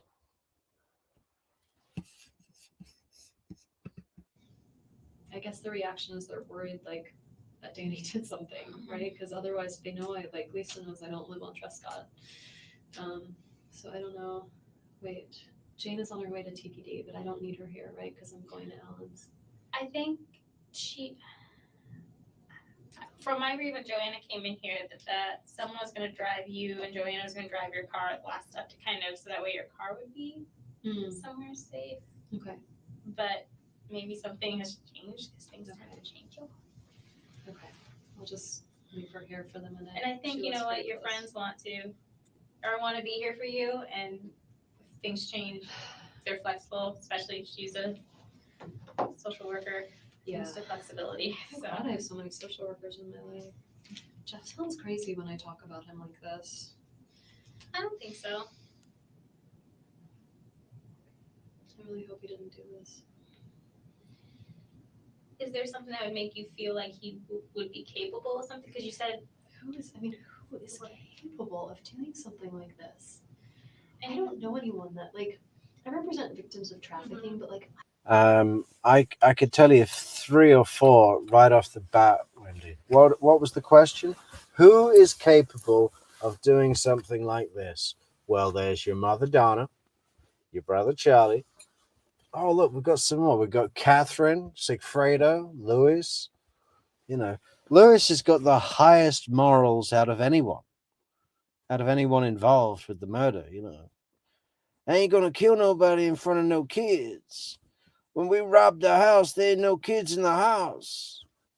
I don't know the traffickers. And I don't spend time with them.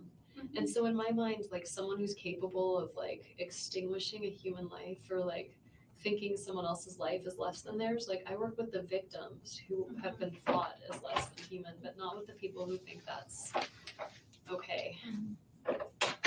You can look at the full one. It's kind of hard to see here because it's printed sideways.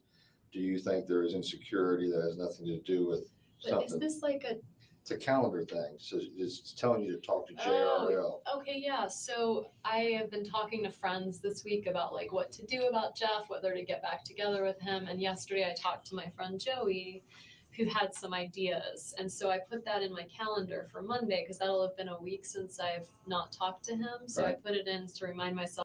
Well, what were the ideas, Wendy? Your friend Joey had some ideas about what to do about Jeff. Well, like what?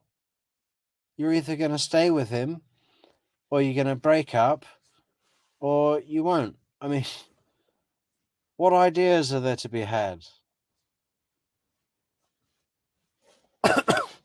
Get married? Have the kids start calling him dad, like you said?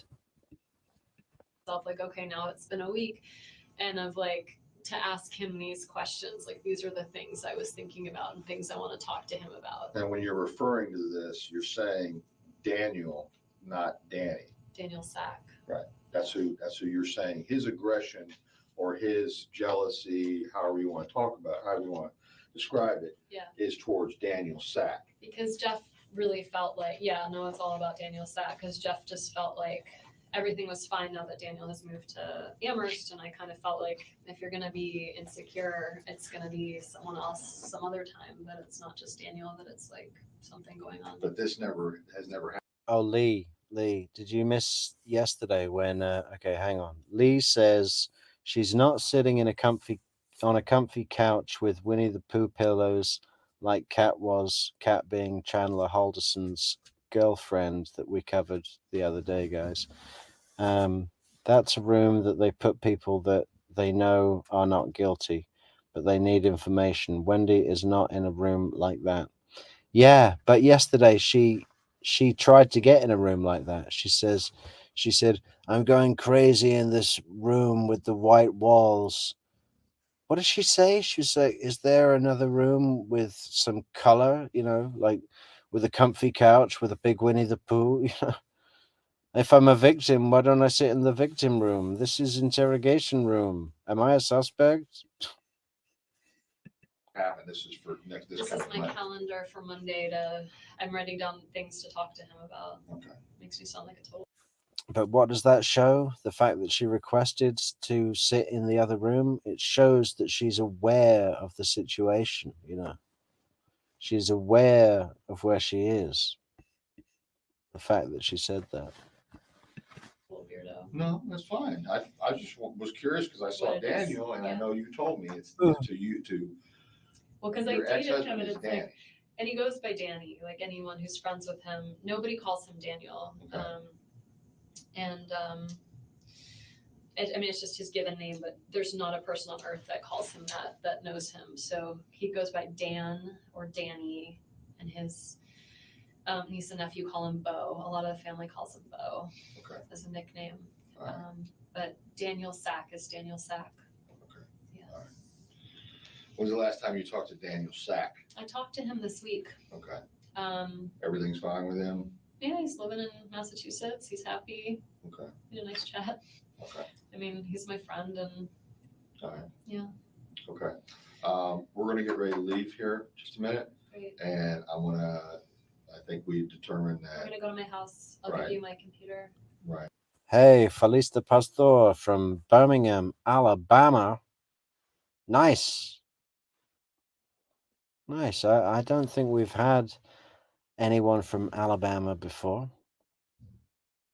You got the internet down there now, huh? Just kidding.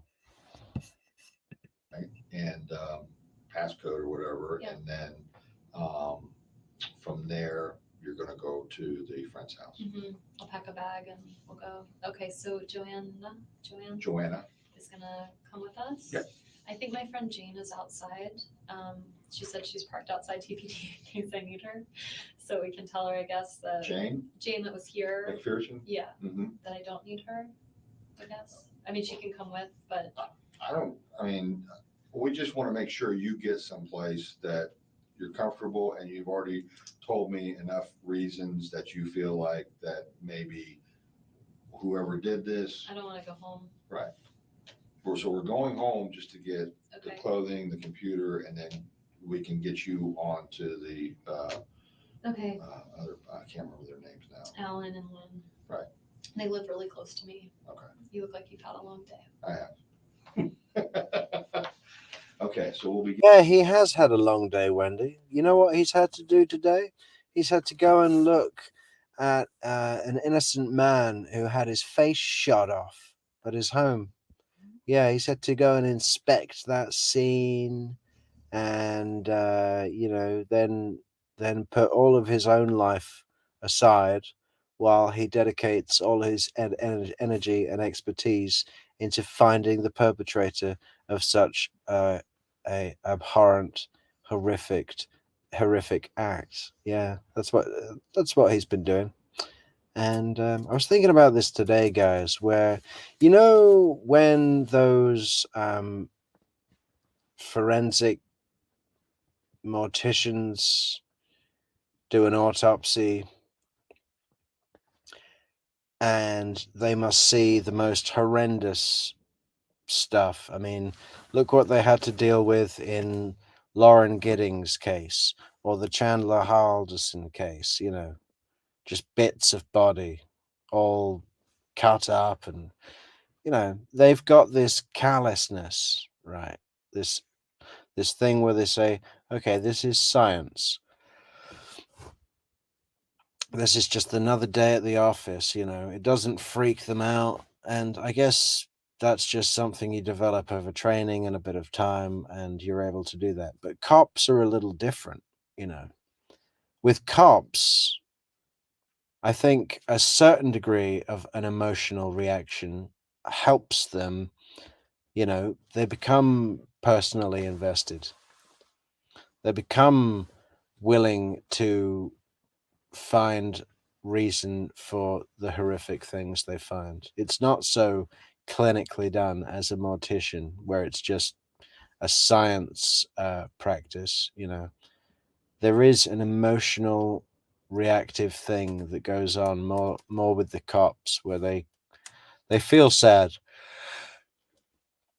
and angry, and that probably helps them find the resolve, find the energy and the will to go out there and crack some heads and take names. Yeah.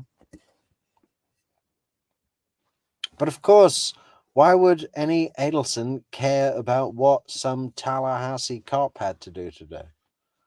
How does that affect their status in my eye? It doesn't. Getting ready to go in just a minute, okay? Okay, well, I don't have a lot of stuff to take with I me. know, Can I I throw out the tissues in the trash can? Yeah, but we're not there yet. I just wanted to. I'll get a trash can for you before you go, don't worry. Okay, because I've been thinking. It's okay. Um, Do you want me to go with you on any of this? you're really sweet. I'm okay. Okay. I mean, I'm not. I'm gonna call you I'm- to check. I'm gonna call most you. definitely not okay. But I'm on call this weekend. I'm gonna give you my number. Yeah, I'm okay. You're really sweet. I'm okay. I don't know. I don't want to repeat the last show we did this, guys, but it just does sound like when a guy gets shot down when he asks a girl at the bar back to his place. The girl turns around and says, "You're sweet. I'm okay." For what? Why would we go back to your place? To do what? But then Wendy backtracks and says, well, obviously I am upset, but there's nothing you can do for me, Sarah. Sorry. I've got a network. And did you not hear the credentials of everybody in my circle? Veterinarians, CEOs, authors. Some of them have their own practice in town. I am a VIP, and you're fresh out of college, Sarah. Wake up. You can't do shit for me, Sarah. I'm gonna give you my cell phone, and I'm available. Okay. I So just I have friends, and I don't really that's get good. into. And friends will know more than I will. But you might have questions that come up. No, I mean, there's a lot that you can answer, and I'm sorry. I can't believe this is happening. And I'm sorry this is happening. God, everyone's sorry this is happening. You know, it's like my parents have more reason to dislike Danny than almost anyone else. He hurt their daughter, but listening to my mom just like cry and be horrified on the phone and be like, "Okay," and she sounded like He hurt their daughter like he was some drunk abuser, you know. I mean, just like some. He hurt their daughter. How did he hurt your daughter? You know, tell me one way that he hurt their daughter. That's true. Just one, Wendy. One valid reason to say that he hurt their daughter. You know, if you can give us one valid reason, we'll get together on all the people in True Crime Metrix audience and we'll tell Georgia Kappelman not to bother with your prosecution.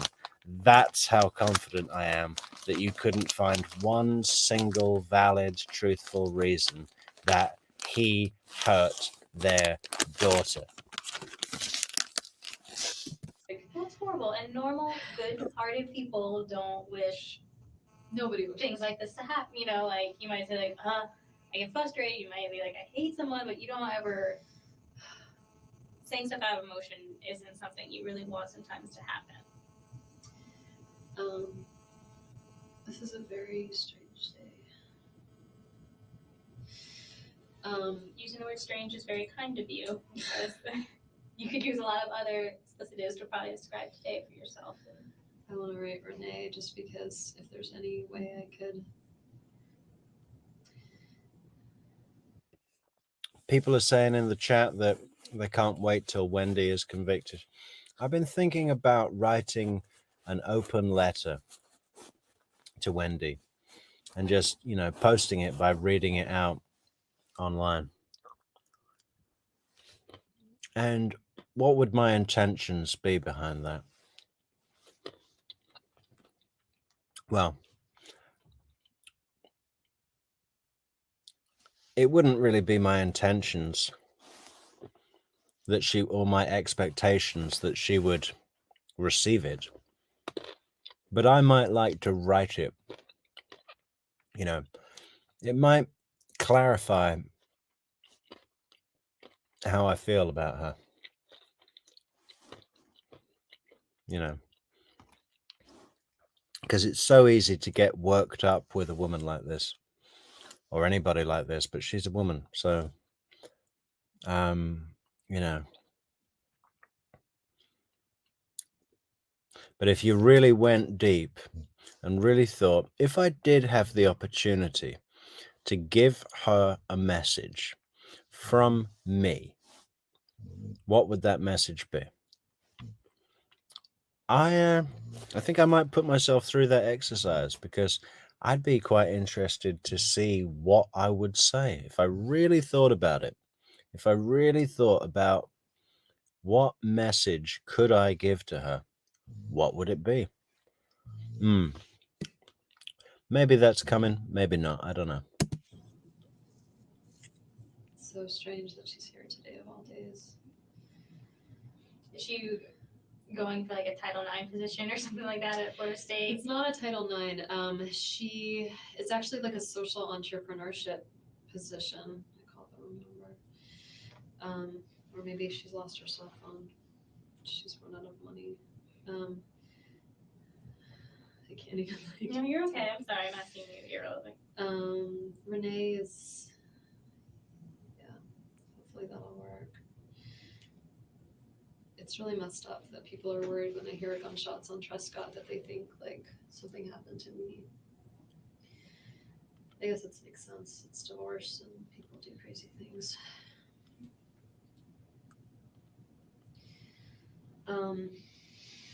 I really would like to get out of here. Very soon. I'm sure you would too. I shall. And I'm on call this weekend, so. Yeah, it's a really hard job. It is, but Yeah. you know, it's something I think's needed, and somehow I'm able to do it. And I don't know if it'll be my forever, but it's. I think it's probably got a lot of burnout. It'd be hard to do this forever. My stomach really hurts. Just those little things too to keep in mind when you're kind of going through the motions, because that's what you're probably going to be doing the next few days. Is to eat. When they're like, you need your work computer, I'm like, work. Take my computer. There's nothing on it you're gonna find that's gonna. Well, I don't know. Maybe there's something they'll find that's useful, but. Well, they're used to thinking. A lot of times things will happen like burglaries, or they deal with suspects who aren't cooperative and don't, they're like, give me my stuff back. And Yeah. the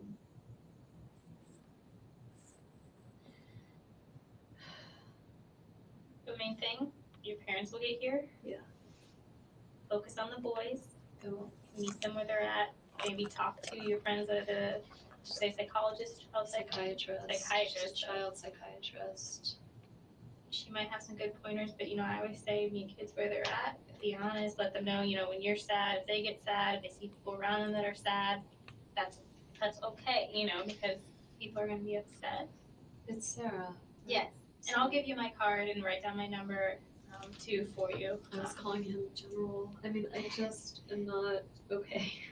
Well, this is a traumatic experience, and your brain's gonna kind of process the stuff differently. So, is it good? Like, should I be taking the kids to school when Monday comes around? Like, is it good to have like a routine for them? I mean, it's up to you if you want to keep that.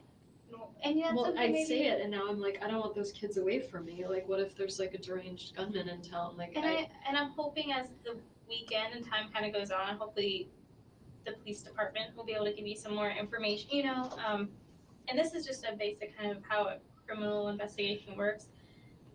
They may know more than they're telling you, but they don't disclose much because if it gets out to someone who tells someone who tells someone, and yeah, and of course I'm gonna tell a friend, and they're gonna be like, right, because I need to talk to someone. Right. Oh no, you're fine. You're fine. So it can be frustrating sometimes dealing with us because you're like, well, what are you doing? Why haven't you told me this or that? And it's kind of all to protect the integrity of the case. I know. I just, as he was driving me here, I'm like, oh my god, I'm like, I wonder if I could be like framed for something. Like if I didn't do something, but I'm still gonna end up in jail. I mean, that's your attorney mind probably thinking, but you've been more than forthcoming with information, and you're doing everything you can to help. I can't imagine who would do this. Kurt Nygren asks, what was the precise moment where the murder plan went off the track, both for the hit team perspective and the Adelson's planning perspective? What you mean off the track, like, went south, the plan went awry? Or the hitmen were fucking it up from the beginning. Sigfredo Garcia rented a car and got a speeding ticket within the hour.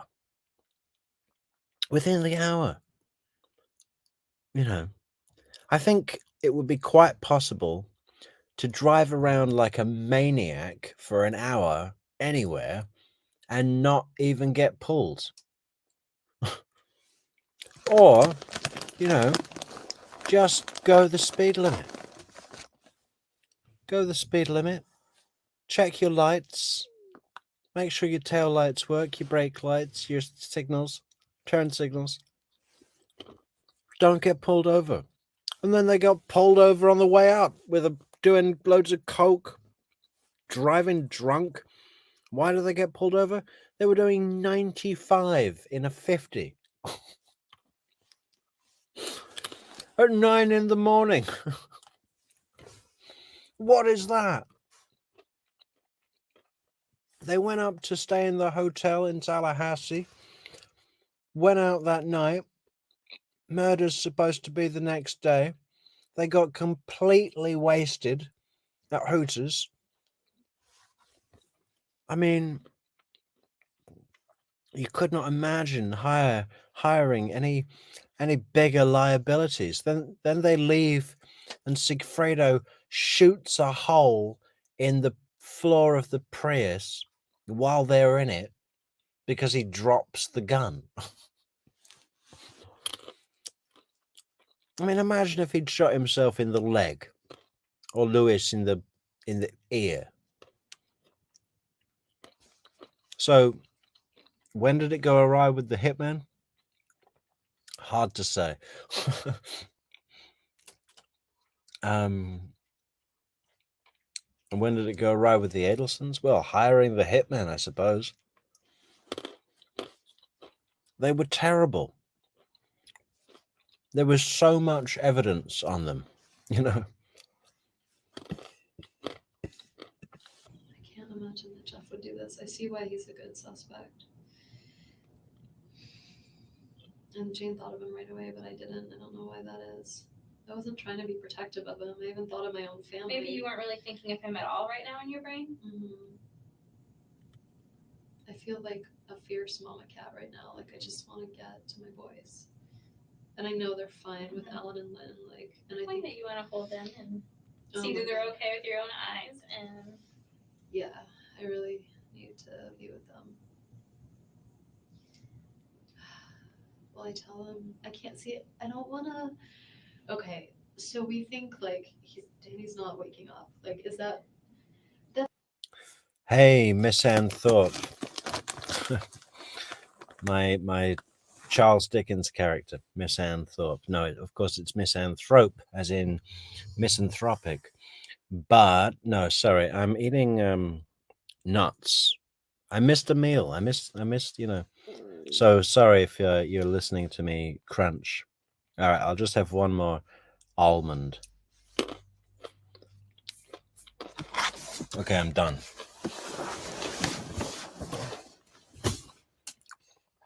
Hey, where's Christina, guys? She leaves without saying goodbye. I'm just so hurt. How many subscribers have we got? Let's check that out. Check the numbers. 801. A little slow tonight, guys. We wanted to get to 900 today. Just kidding. That's the Yeah, thing. Is that's like the I one. don't want to tell my kids that their father is gone if Well, he's not. Like I don't want to have do that. you think you can be around them tonight without maybe disclosing to them? I do. Yeah, I like nuts, Nitty. But these ones are salted. And I prefer just plain nuts. Then maybe it's something you could just wait till the morning till you know a little bit more Yeah. certainty. Is somebody going to tell me? Like if he doesn't make it and it's like official, is someone going to? What? I mean, I'll know because they'll notify me because then as when incidents like this happen, they'll have to do an autopsy and things like that. So I can ask the investigator to let me know when they get, because they'll have to notify the They'll police. figure this out, right? They'll figure out who did this. That will be their goal, and that they figure it out. There are unsolved crimes, aren't there? I mean, there's always unsolved crimes, but I would say these guys that work here are really good. They're going to be working really hard, probably throughout tonight into I the don't seem to be weekend. worried about my safety. Why is that? I'm not saying they're like they don't care about me, but they don't seem to be worried about. Probably because there's, from whatever they're looking at, there's not any indications as of yet, and I think they're taking the good precautionary measures. So Cedar Valley Airport UT10. Wow, what a username. I got to check that channel out. Says plain nuts. Ah ha ha ha ha. And is it funny because your username is an airport and obviously plain nuts like plane like airplane, and needy. You need to have a word with yourself, girl. You make me laugh, Nee.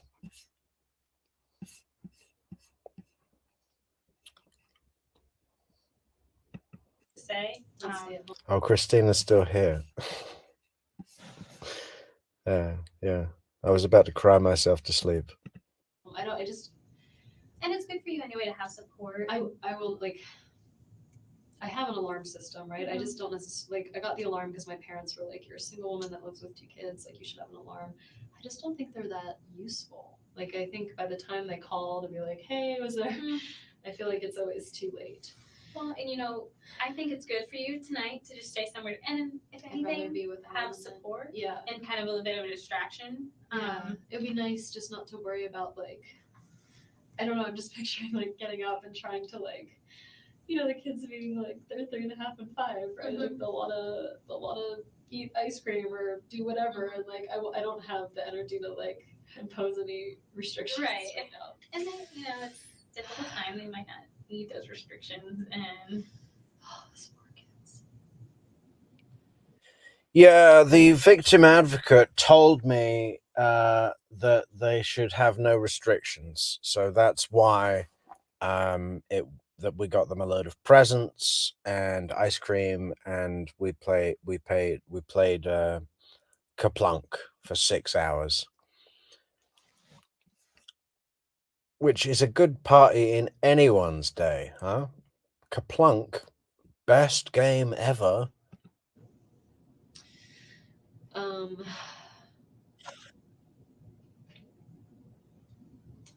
but I think, if you think you'd be comfortable tonight, just kind of waiting to see. I do. You think that makes sense? Like not just because I am still not. Well, because this is I would say maybe yes, it would make a little bit of sense, and talk it over with your family and friends. But the thing is, because then if not, you're gonna have to tell them something along the lines that he's seriously hurt. No, you can't see him. There you go, Neaty. You can say something about Twister now. Right? Come on. Red hand on no, what was it? Left hand on red. And stuff like that. Exactly. And then you're gonna have to come back and be like, oh, well, actually, What do you tell your children when their father was murdered? It's not like Daddy had cancer and he's sick and he's around I for a don't long think you time. tell them all that right away. And No. again, I'm not, I don't work with children very often. Oh. But I would tell them, just that, he was really hurt and he had to either, go to heaven, whatever kind of concept that they have on that. I said, like, I don't know how much they get this. But, like, he was fine. He was healthy. Mm-hmm. He was strong. It's not like he was sick and they saw him get sick. Like, well, and that's why you said he was hurt, because, and I know they don't understand this, but think of this, he could have gotten in a traffic crash or something. I have questions, though, and I don't want to lie to them. And you don't. Like, I don't want to say he was hurt. How was he hurt? He felt like. Well, you could then say something like some very bad person harmed your dad. Do you think they're gonna ask? I don't want to. I don't don't want to expose them, but like, well, they're gonna be so scared. Like, what if the very bad person comes and harms me, and then they're gonna be orphans? Well, talk to, and again, Rabbit says the Markel boys don't play Kaplunk. They've had a running game of Mahjong going since they were 1 and 2 years old. No, actually, I think they're playing chess by mail with the Grand Master Vladimir Borovsky. Every week they run to the mailbox to see what move he's made.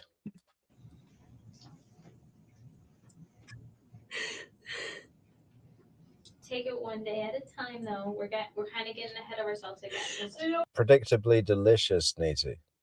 But I'm just trying to figure out how do I go to the house and tell them what's going on.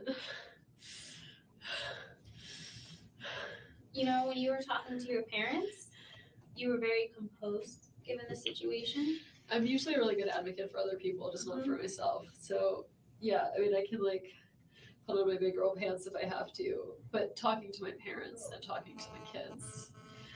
Well, and then when you do talk to them, like I always look, I could be there with you, but they don't know me. So I think that would freak them out more to have you there. Right, like, exactly. Why do we need her? So and they would ask you like, who are you? Right, and then we'd be little friends, but still the same. But have a support there for you. So if things get a little bit hard on you, can I text Ritu and just my friend who's a child psychiatrist? And absolutely. Because I think. Yeah, and again, I'm not a psychiatrist and I don't work directly with children on Do a you regular mind if I basis. talk to her? Like, I'm sorry, I just No. keep feeling like I'm a suspect and I need to. Yeah, Christina, wherever Wendy's arrest video takes place, I bet that there's going to be like some kind of vortex opening up in the wall, and John Laura will just stop out straight from the seventh circle of hell and say, you know, what would he say? Well, my client is presumed innocent and will not be talking to police.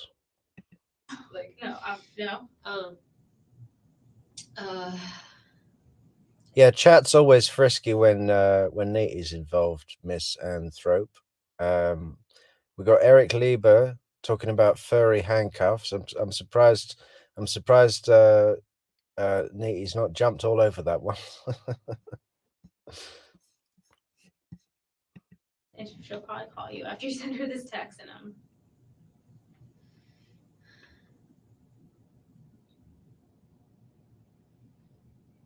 gonna run out of battery soon. I can't believe it's almost 8 o'clock at night. how bad is your battery? I have 36%, which isn't terrible. I was gonna say I have a cable at my desk. It's an older one. It's not one of the. Oh, then yeah, I just been to you. Sorry. I really wish I had taken a shower this morning. My plan was to go to this lunch and then come home and work out and shower and then be ready for this party tonight. So she went to that lunch not dressed like at all. Like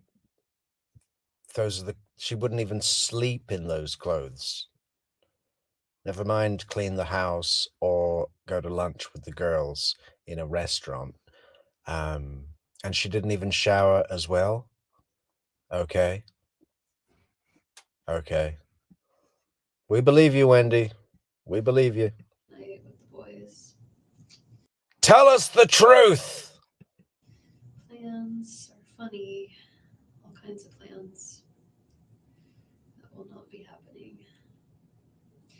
I was taking my dad on a trip for his 70th birthday. Albert, absolutely. The whole thing, what Albert says, I think Wendy is doing her best to get anyone to say you need to go to Miami with your family and lay low until we find out who did this. Yes, that's exactly what she's trying to do. She's saying, oh, I keep locking myself out of my house because I'm such a klutz and I've given keys to everybody in Tallahassee. So that's dangerous because crazy Lacasse is out there and he's got an axe to grind and he might kill the boys. And what else does she do? Oh, my parents are really, really close with the boys and they could help me because I don't think I could look after them right now. If you stitched together everything she says in support of getting... Notice she never says herself, oh, look, I think maybe I'm going to go down to Miami at least for a week or two. So that'll probably be best and safest because this is freaky and I don't want to be here. She never says anything like that, does she? She only says things that encourage the other person, the authority person, the cops, to say, listen, is there somewhere that you could stay at your parents' house? If they're coming up, if they've got a car, take the boys, go down there. We're going to speak to Miami-Dade police, and you can be in touch with one of our guys there. They'll put you in touch with us, and we'll get a correspondence flowing. But get out of town, at least for a bit. No, everything. She just wants someone to say that. So that she can avoid any culpability and come on the witness stand and say, I was told by law enforcement to go to Miami. My lawyer advised me not to watch anything. On the 2 weeks when Danny goes with the kids to Canada, I was thinking about that before of like, if the situation were reversed, I want to make sure that his family has access to the kids, you know, that like they can feel like they didn't have a good relationship with them before. They're pretty different. Yeah, Kurt, the lunch apparently used to be a standing appointment with these two women. You know, they'd meet on the reg Friday afternoon, early afternoon lunch, and but she excuse me, she hadn't had lunch with these two women who are psychologists, right? Students of human behavior who could give some valid scientific testimony as to Wendi not having any cues of nervousness or a plot or anything, right? Nothing, no sense of anything going on. She was acting normal, and as psychologists, we would know the signs. Yeah, it was a deviation in normal behavior, though, because it hadn't been for some time that this standing appointment had been met. You know, just happened to be on July 18th at around the right time. Difficult people, but these are their grandkids, you know. So I want to make sure that they can have a relationship with them. And that'll be good too, because it'll be kind of giving them a relationship with their dad.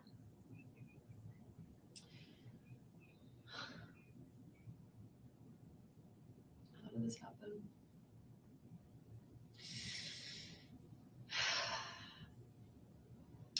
I feel like either Amy's ex-husband did this or somebody did this on my behalf.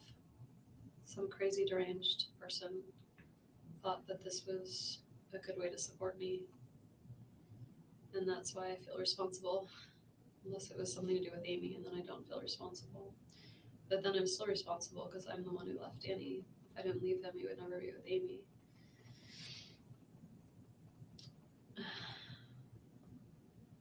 And now my kids don't. Well, I guess you're responsible any way you look at it then, Wendi, huh?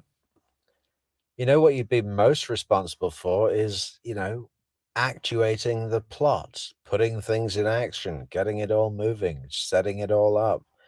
You know, there's where your responsibility is, Wendi, okay? It's not because you left Dan and Dan got with Amy and that Amy's ex-husband is a jealous maniac and Jeffrey's not a jealous maniac. And, you know, the only maniac in this room, Wendi, is you, okay? Let's clear that up right now. That's what Dan Rashbaum would say. Let's clear this up right now for the jury. For the jury. I'm switching gears. He says that a lot as well, doesn't he? Did you notice? Let's switch gears right now. Yeah, on the jailhouse calls I was listening to before we started the stream tonight, Charlie's going on about what Dan was saying to him just before the verdict came back, and he was like, "Charlie, if you'd have told me that we'd be in this position 2 weeks ago, 70% chance you're going home. Now that everything has come out, Georgia Kappelman didn't know what she was doing. She was asking you how old Bree was and what she worked as. She's got nothing. No evidence." That's what Donna's like on the phone. She's like, "No evidence." No, we know what happened. We know what happened. Those jurors had deaf ears from the beginning. We know what happened. No evidence. Where'd you get that, Donna? What about all the evidence that we went through over the 2-week trial? You know, there was loads of evidence. There was video recordings from Dolce Vita. There was all sorts of checks, written checks by Donna from the Adelson Institute to Catherine Magbano. What do you mean there was no evidence, Donna? You see what I mean? They're on a completely different planet, completely different version of reality. No evidence. What does that mean? There was loads of evidence. I have a father.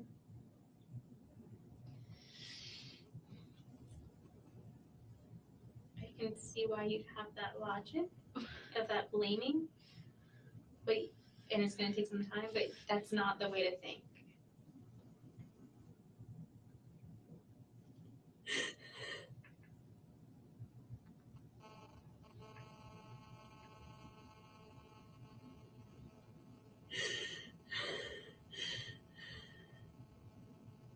You did what was best for you and your kids. What? Check this out. Riding Shotgun says John Lauro watches these videos. He's already threatened Fancy. She told him to pack sand. Okay, what does pack sand mean? Does that mean like fuck off? And what did he threaten Fancy about? Tell me more, Riding. That sounds really good. I'm gonna have to write an open letter to John Lauro now.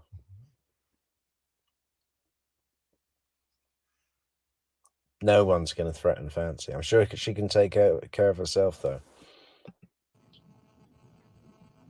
And you said it yourself, if anyone took this on their part, they were clearly not in their right mind.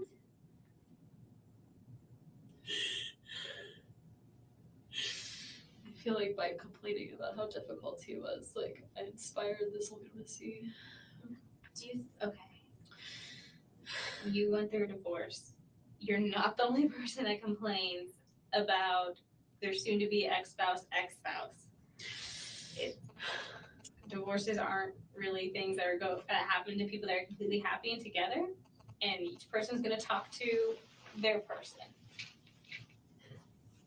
Okay? You did what you needed to do for yourself. And just because you confided in friends and family and got the support that you needed,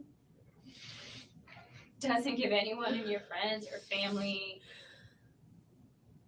the authorization or even to conclude that that was an okay thing to do, if it was even something like that.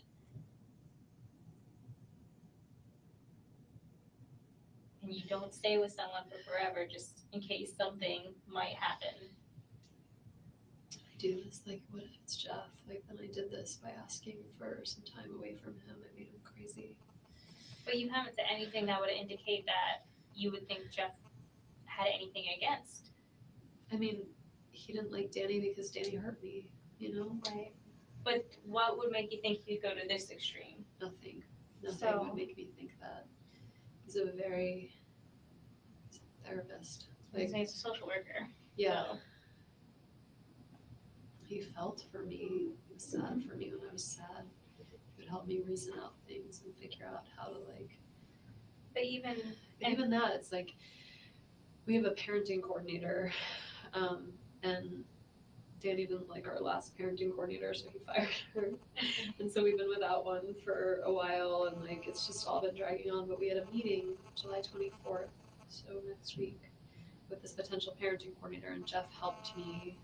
Like, I didn't ask him to, but he wrote this long email, like, because I was like, yeah, the parenting coordinator asked if I have any issues, and I said, I don't really, just like, it's just hard, you know, co-parenting, but I don't have any, like, things I'm mad at. And as a parenting coordinator, their role is to help you, basically. Oh, that's it? I think that was a little bit of a shorter one than last time, guys. Well, maybe let's do a jailhouse call.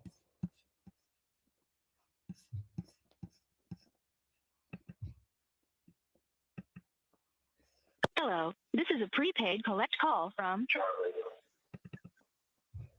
an incarcerated individual at the Leon County Jail. This call is not private. It will be recorded and may be monitored. If you believe this should be a private call, please hang up and follow facility instructions to. But before we do that, Lisa says, was Wendy's house packed up to move at the same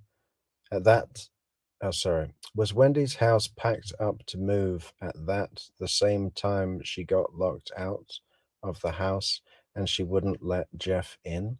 Hence, he would see inside that her house packed up. Yeah, I have heard that before, Lisa. And yeah, I think quite possibly it takes a long time to pack a house, right?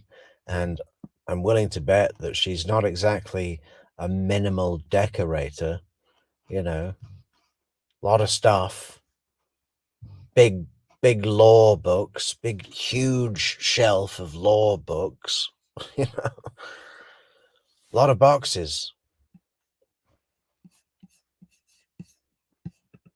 To register this number as a private number, to accept charges and consent to this recorded call, press 1. To repeat, thank you for using Securus. You may start the conversation now. Hi, Sean. Yeah, goodbye. Yeah, no, I don't know why it's doing that, but no, it's just I had so much hope, and like the crazy thing is that I really wasn't getting that excited until this past weekend, and then after that, you had Thursday, Friday of the week before, then you had this whole week, last whole week, and then I had the Wendy's attorney testified on Friday, actually, maybe Thursday. And no, it was all day Thursday. Friday. She was Friday. She was Friday. Yeah, okay. Friday morning. So I sat up there and testified from Thursday at 8:45 till 5:45 at night. I come back, they put me on the stand for another hour Friday morning. And Kesselman asked me for another 2 hours. And like, okay, you full on questioning, ask me anything. It doesn't come down to that. And Dan said to me, he said, if I were to give you a score, I think you'd get a 95. He said he was very happy with how I testified. You know what I find really amazing with these Adelsons, with their scheming, lying, all about the cell, kind of image that they portray, and they can't recognize it in Daniel Rashbaum. Of course, he sat there going, yeah, I'd give you 95. 95. You did really well. You were great up there. You were so personable. You were so likable. And the jury dug you, Charlie. We got no problem, Charlie. We're going to do deliberations next week, and I think it's 70 to 80% chance not guilty. And if you'd have asked me this was where we'd be 2 weeks ago, I'd have said no way. He's just managing his image of the products that he's selling. It's ridiculous. What's he going to sit there and say, oh, you did really badly on the stand and you came across as a spoiled child that's a little bit thick? My demeanor, my delivery, how I was to the point of oh, Christina, don't say things like that. Lucky for you, few care what you have to say, and you are nobody. You're everybody, and we love what you have to say here. Seriously, you're one of my favorite commenters. Elaborated on some stuff, was personable, he came across fantastic. Everybody, Bree was telling me, reading to me, that people were finally writing online about, positive things. Finally, people are writing positive things about the case. Yeah. And, who was writing positive things about the case? Was that people that the Adelsons were employing to go and write an article, flood the public pool of positive Charlie Adelson articles. Today, revered periodontist Charlie Adelson testifies in his wrongfully convicted murder trial for the damn Markel. Personable, likable, nice guy. And I was literally I was on cloud nine over the weekend. I was I'm going to see my son. I'm going to get out. I'm going to go to see Scott. I'm going to go there. I'm going to have these plans over there. I'm going to have these plans. I'm going to enjoy my time with my dog. I can't wait to be on my boat. I can't wait to see my son. I'm planning on what restaurant I wanted to go to. Yeah, I bet he was going to go to Matsuri, have some California rolls. I know he hates California rolls, doesn't he? Hey, thanks so much, Rabbit. You're too kind. You really shouldn't donate, though, Rabbit. You give us so much support in other areas, emotionally, mentally, spiritually, but thank you, Rabbit. You're so kind.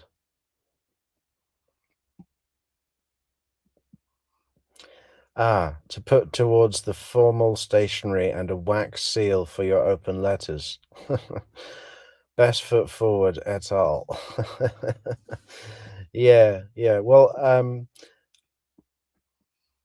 I think the open letters will be on YouTube, but read out formally.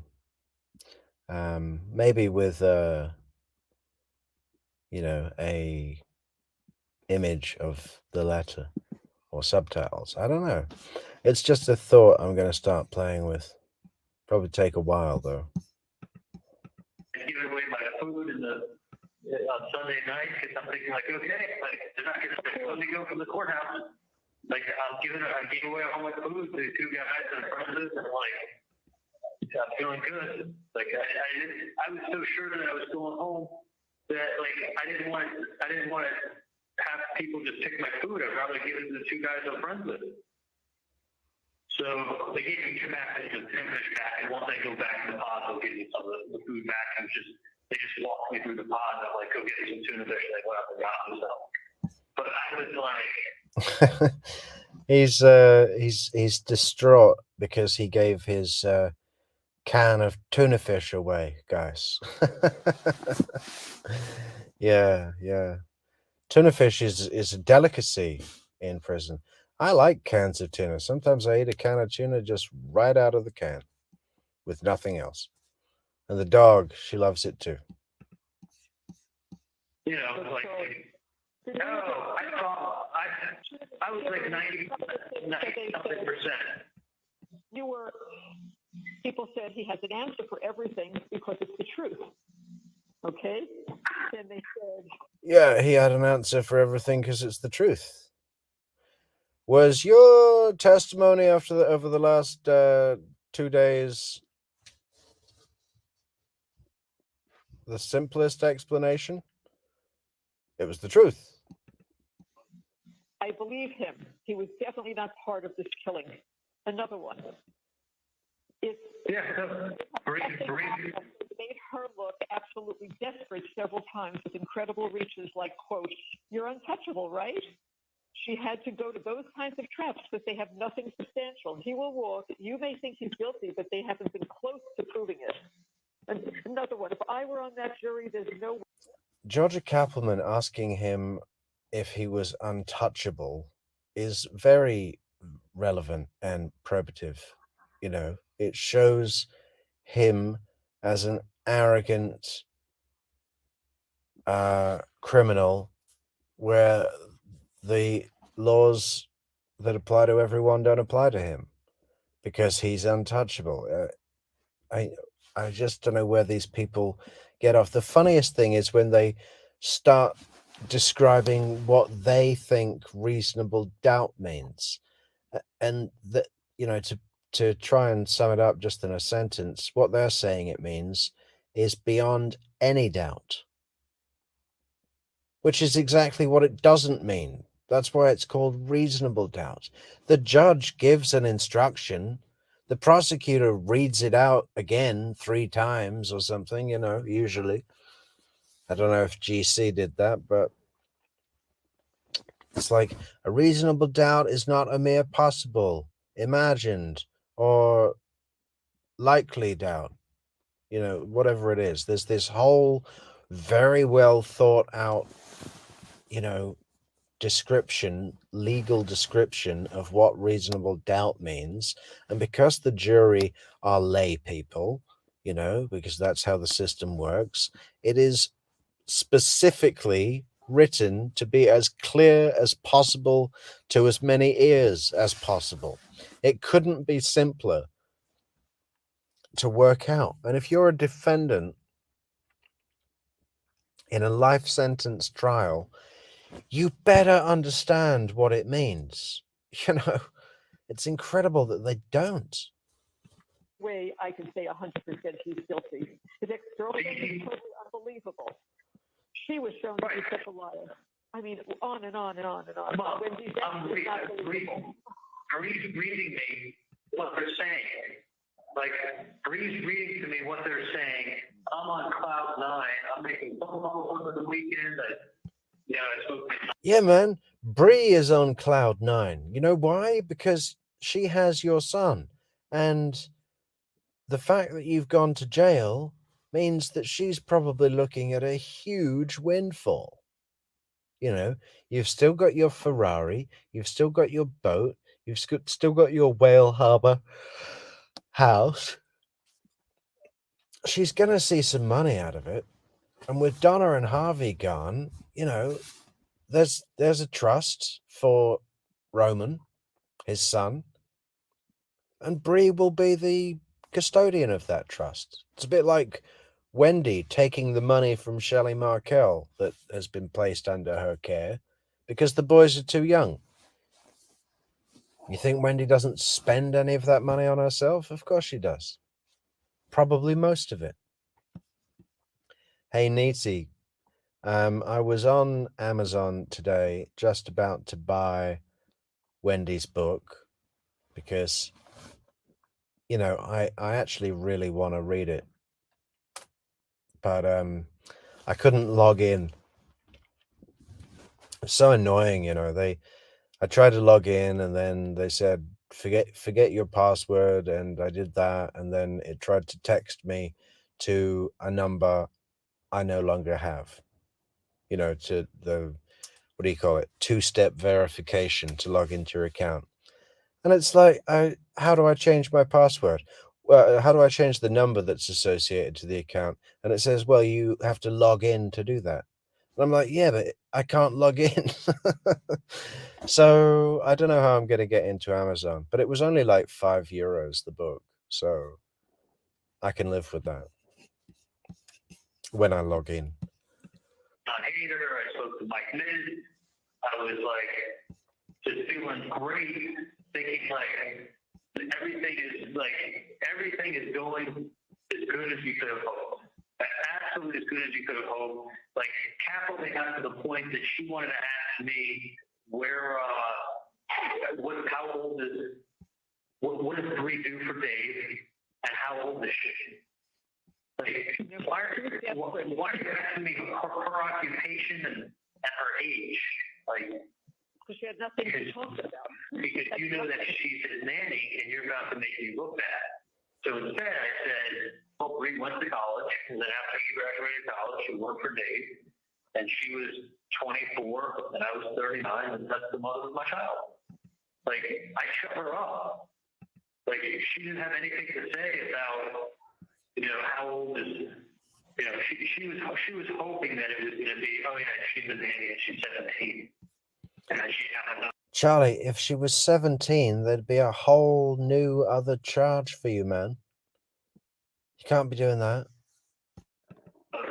Georgia Capital. Whoa! Did you get in trouble? No. No, she was actually 25, not 24, but like, I mean, it was like, it was, you know, I felt when I was honestly, Mom, I felt when I was on the stand and she asked me, what does Bree do for Dave and how old is she? I was like, you have nothing else to ask me. I know. You've run out of questions. I mean, Mom, I've never in my life gone from one extreme. Yeah, Kurt, we are going for a new microphone very soon. Very soon. I've got I'm pretty busy in the days until the 24th. But then there's a little bit of time to go around and have a look at some equipment. I have to go to the shop, and it's not in this town, it's in another town, you know. There's not a Best Buy on every corner here, guys, you know.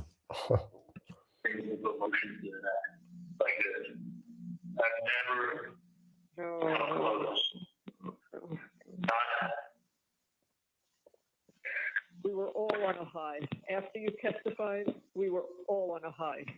And Bree is right. All these messages came in positively. They couldn't believe how Miles called up. He couldn't wait to tell us. he said his Hey, Old Pueblo Hops says, Metrix, it would be helpful you'd call each subscriber to remind us of the upcoming live until a better system in place. I think that's what you need to do. Yeah, okay, right. 800.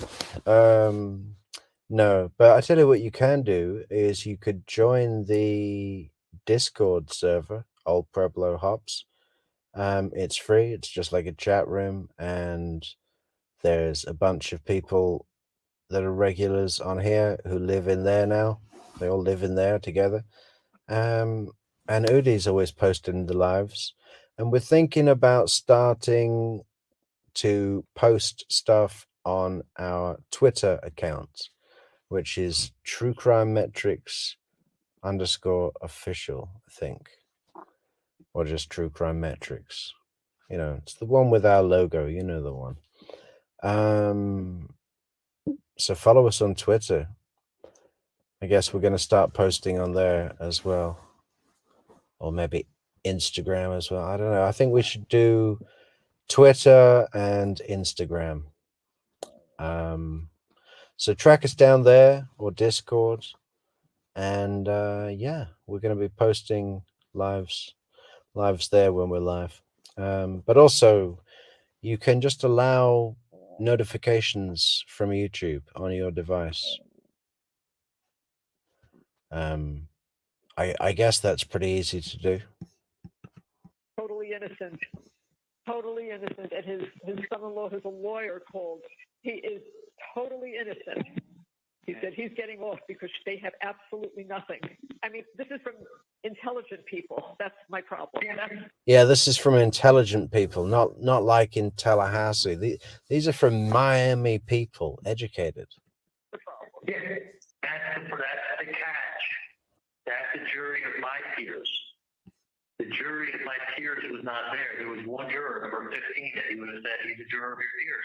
He knows that if you're going to find a guy guilty of first-degree murder, you better be so sure you know what happened. You better be really, really, really, really, really sure you know what happened. Christina, I'd be so psyched if John Lauro came to me and threatened me with legal action. That'd be hilarious. You know, that'd be brilliant. I would know just who to call as well for you know to send a really good letter to John Lauro. That'd be fantastic. I would love that much attention.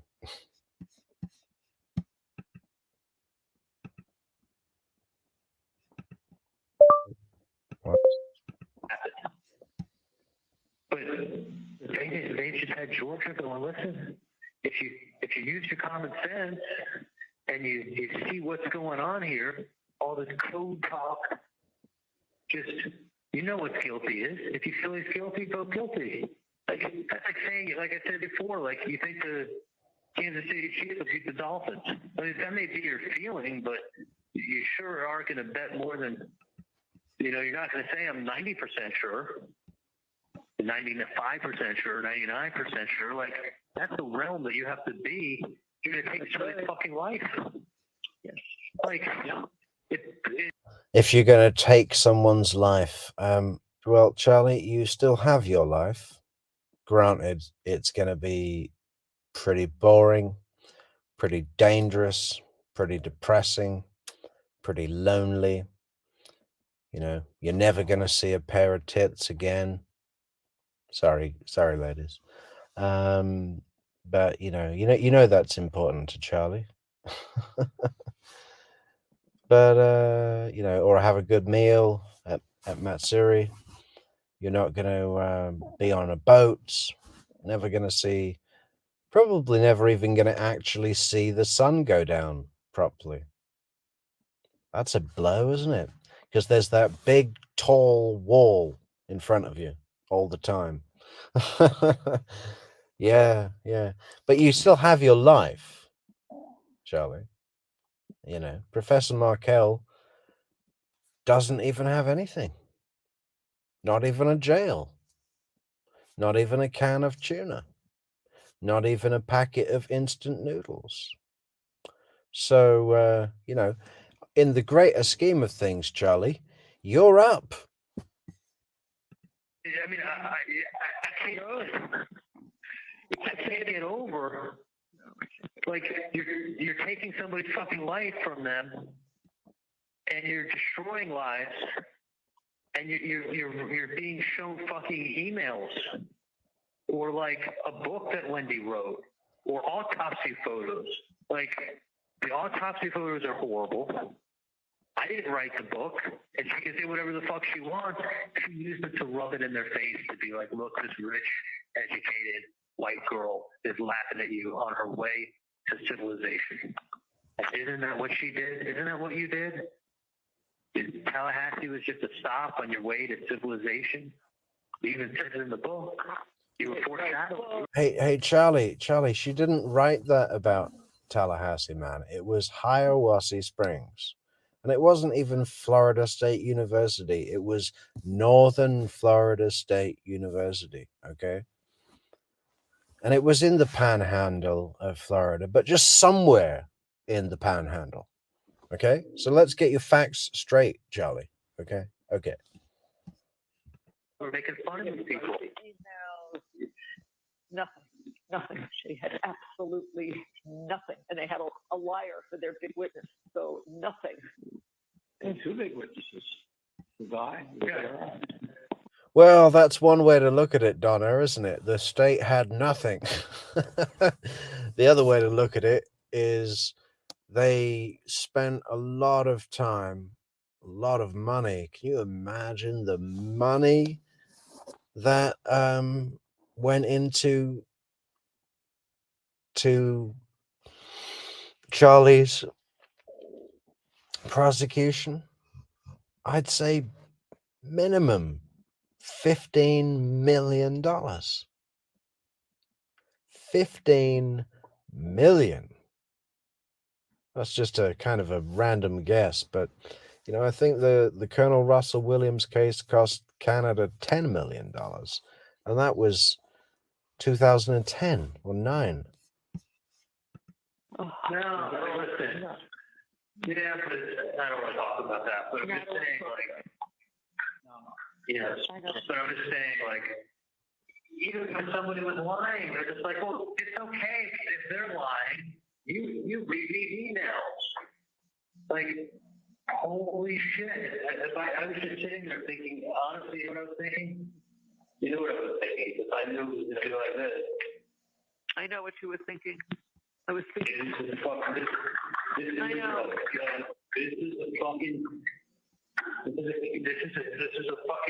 TV production. This is a TV production she's putting on. So wow, everybody. Like, A 2-hour Dateline special with autopsy photos. Ladies and gentlemen, use your common sense. It's the best when he starts impersonating Georgia. I just have this image of Georgia sat in her big law office, you know, at the end of the day, where she's got a bottle out of the drawer and is just listening to this. Oh, cracking a smile every now and then, you know, head back, just listening to Charlie whine and moan like a little bitch. Oh, so funny. look at the audience, and look at the TV production, and look at Miss Tallahassee putting on her show. Am I like that? Like, I think Dan couldn't have done a better job.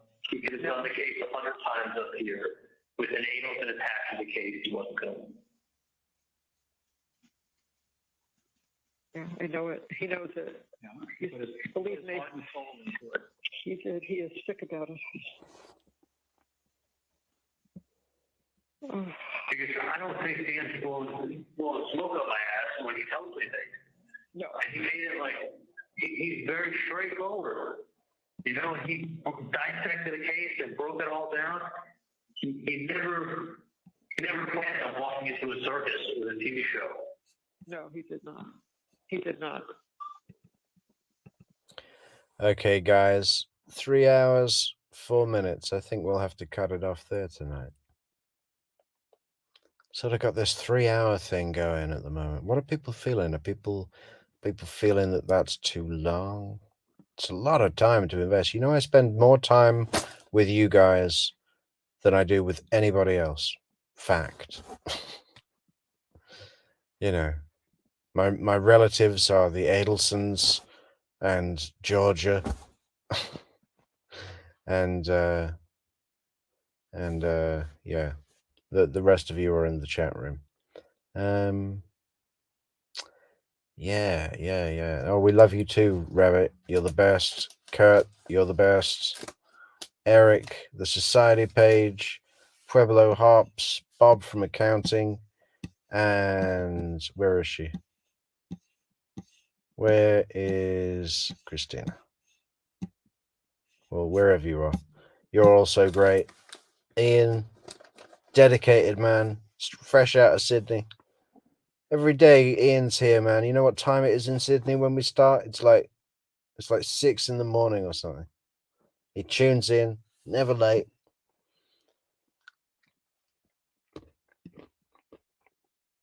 Misanthropic, loves the 3 hours. I wonder if that guy came back. Does anyone remember that guy I mentioned at the beginning of the video who was like, "You talk too much. I can't follow along." Okay, man. Well, pick another channel. There's loads out there.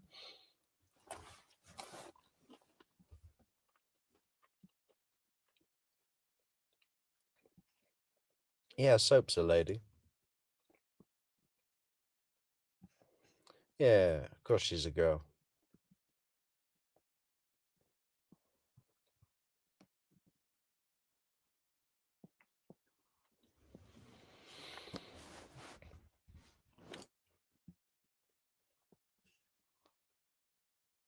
Yeah, Neaty, they did catch him quickly. I mean, they did a lot of work prior.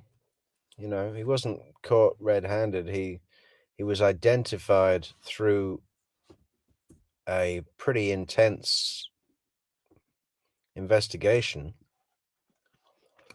But even after, they still had to do a lot of work to, you know, make the conclusions irrefutable. And, you know, he was a colonel, so there were a lot of costs that you wouldn't see for your average guy on the street, I guess.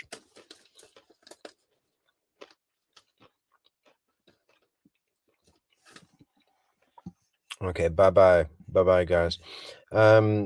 Next, I believe that we've covered the whole Wendi interview in 4 sessions, guys. So we need to look for what to do next.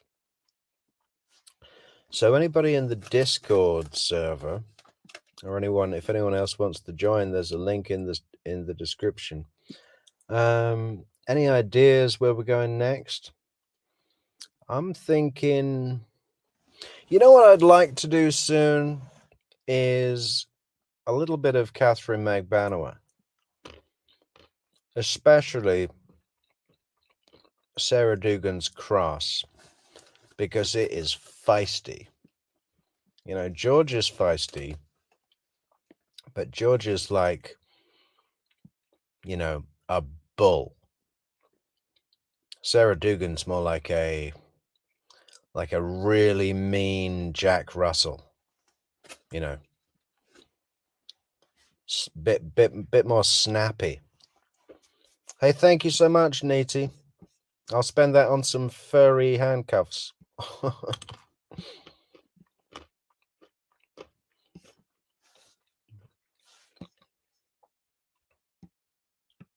Yeah. Clarissa H. Sarah Dugan was excellent in her cross of Katie. Rabbit says, review the testimony of Dan's lawyer, Stephen Webster. I can't even remember that one. Yeah, we'll throw that in. Maybe we'll do Maybe we'll do a little mix show of a few shorter witnesses. I also want to do a special one for fancy fiction.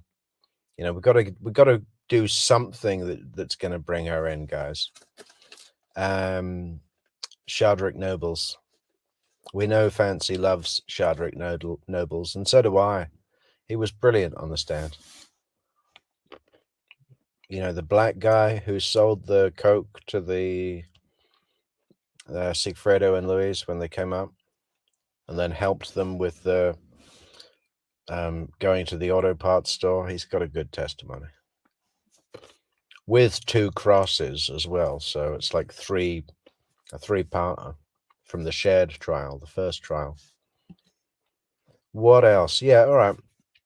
I think that's what we'll do next, guys, because we just did a long 4-episode session, 12 hours total. Wow. Maybe we all spend too much time on this case. But I love it. I love doing it. And I love watching it. Yeah, but next show, maybe we'll do little clips.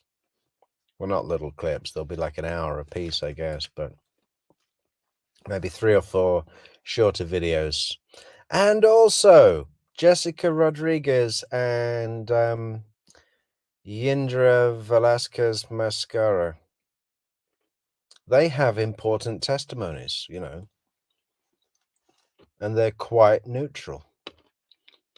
But I've always wondered if Yindra and Jessica are as removed from the situation as they seem to be. I mean, Yindra in particularly seems like such a good citizen, it almost seems too good to be true. But maybe I'm just looking for trouble.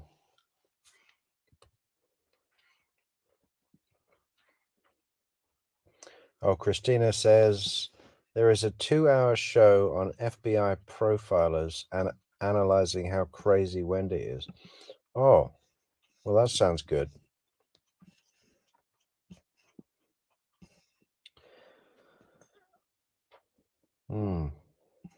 Yeah, but I don't know if we can do like watch an actual show together. I think YouTube just take it down.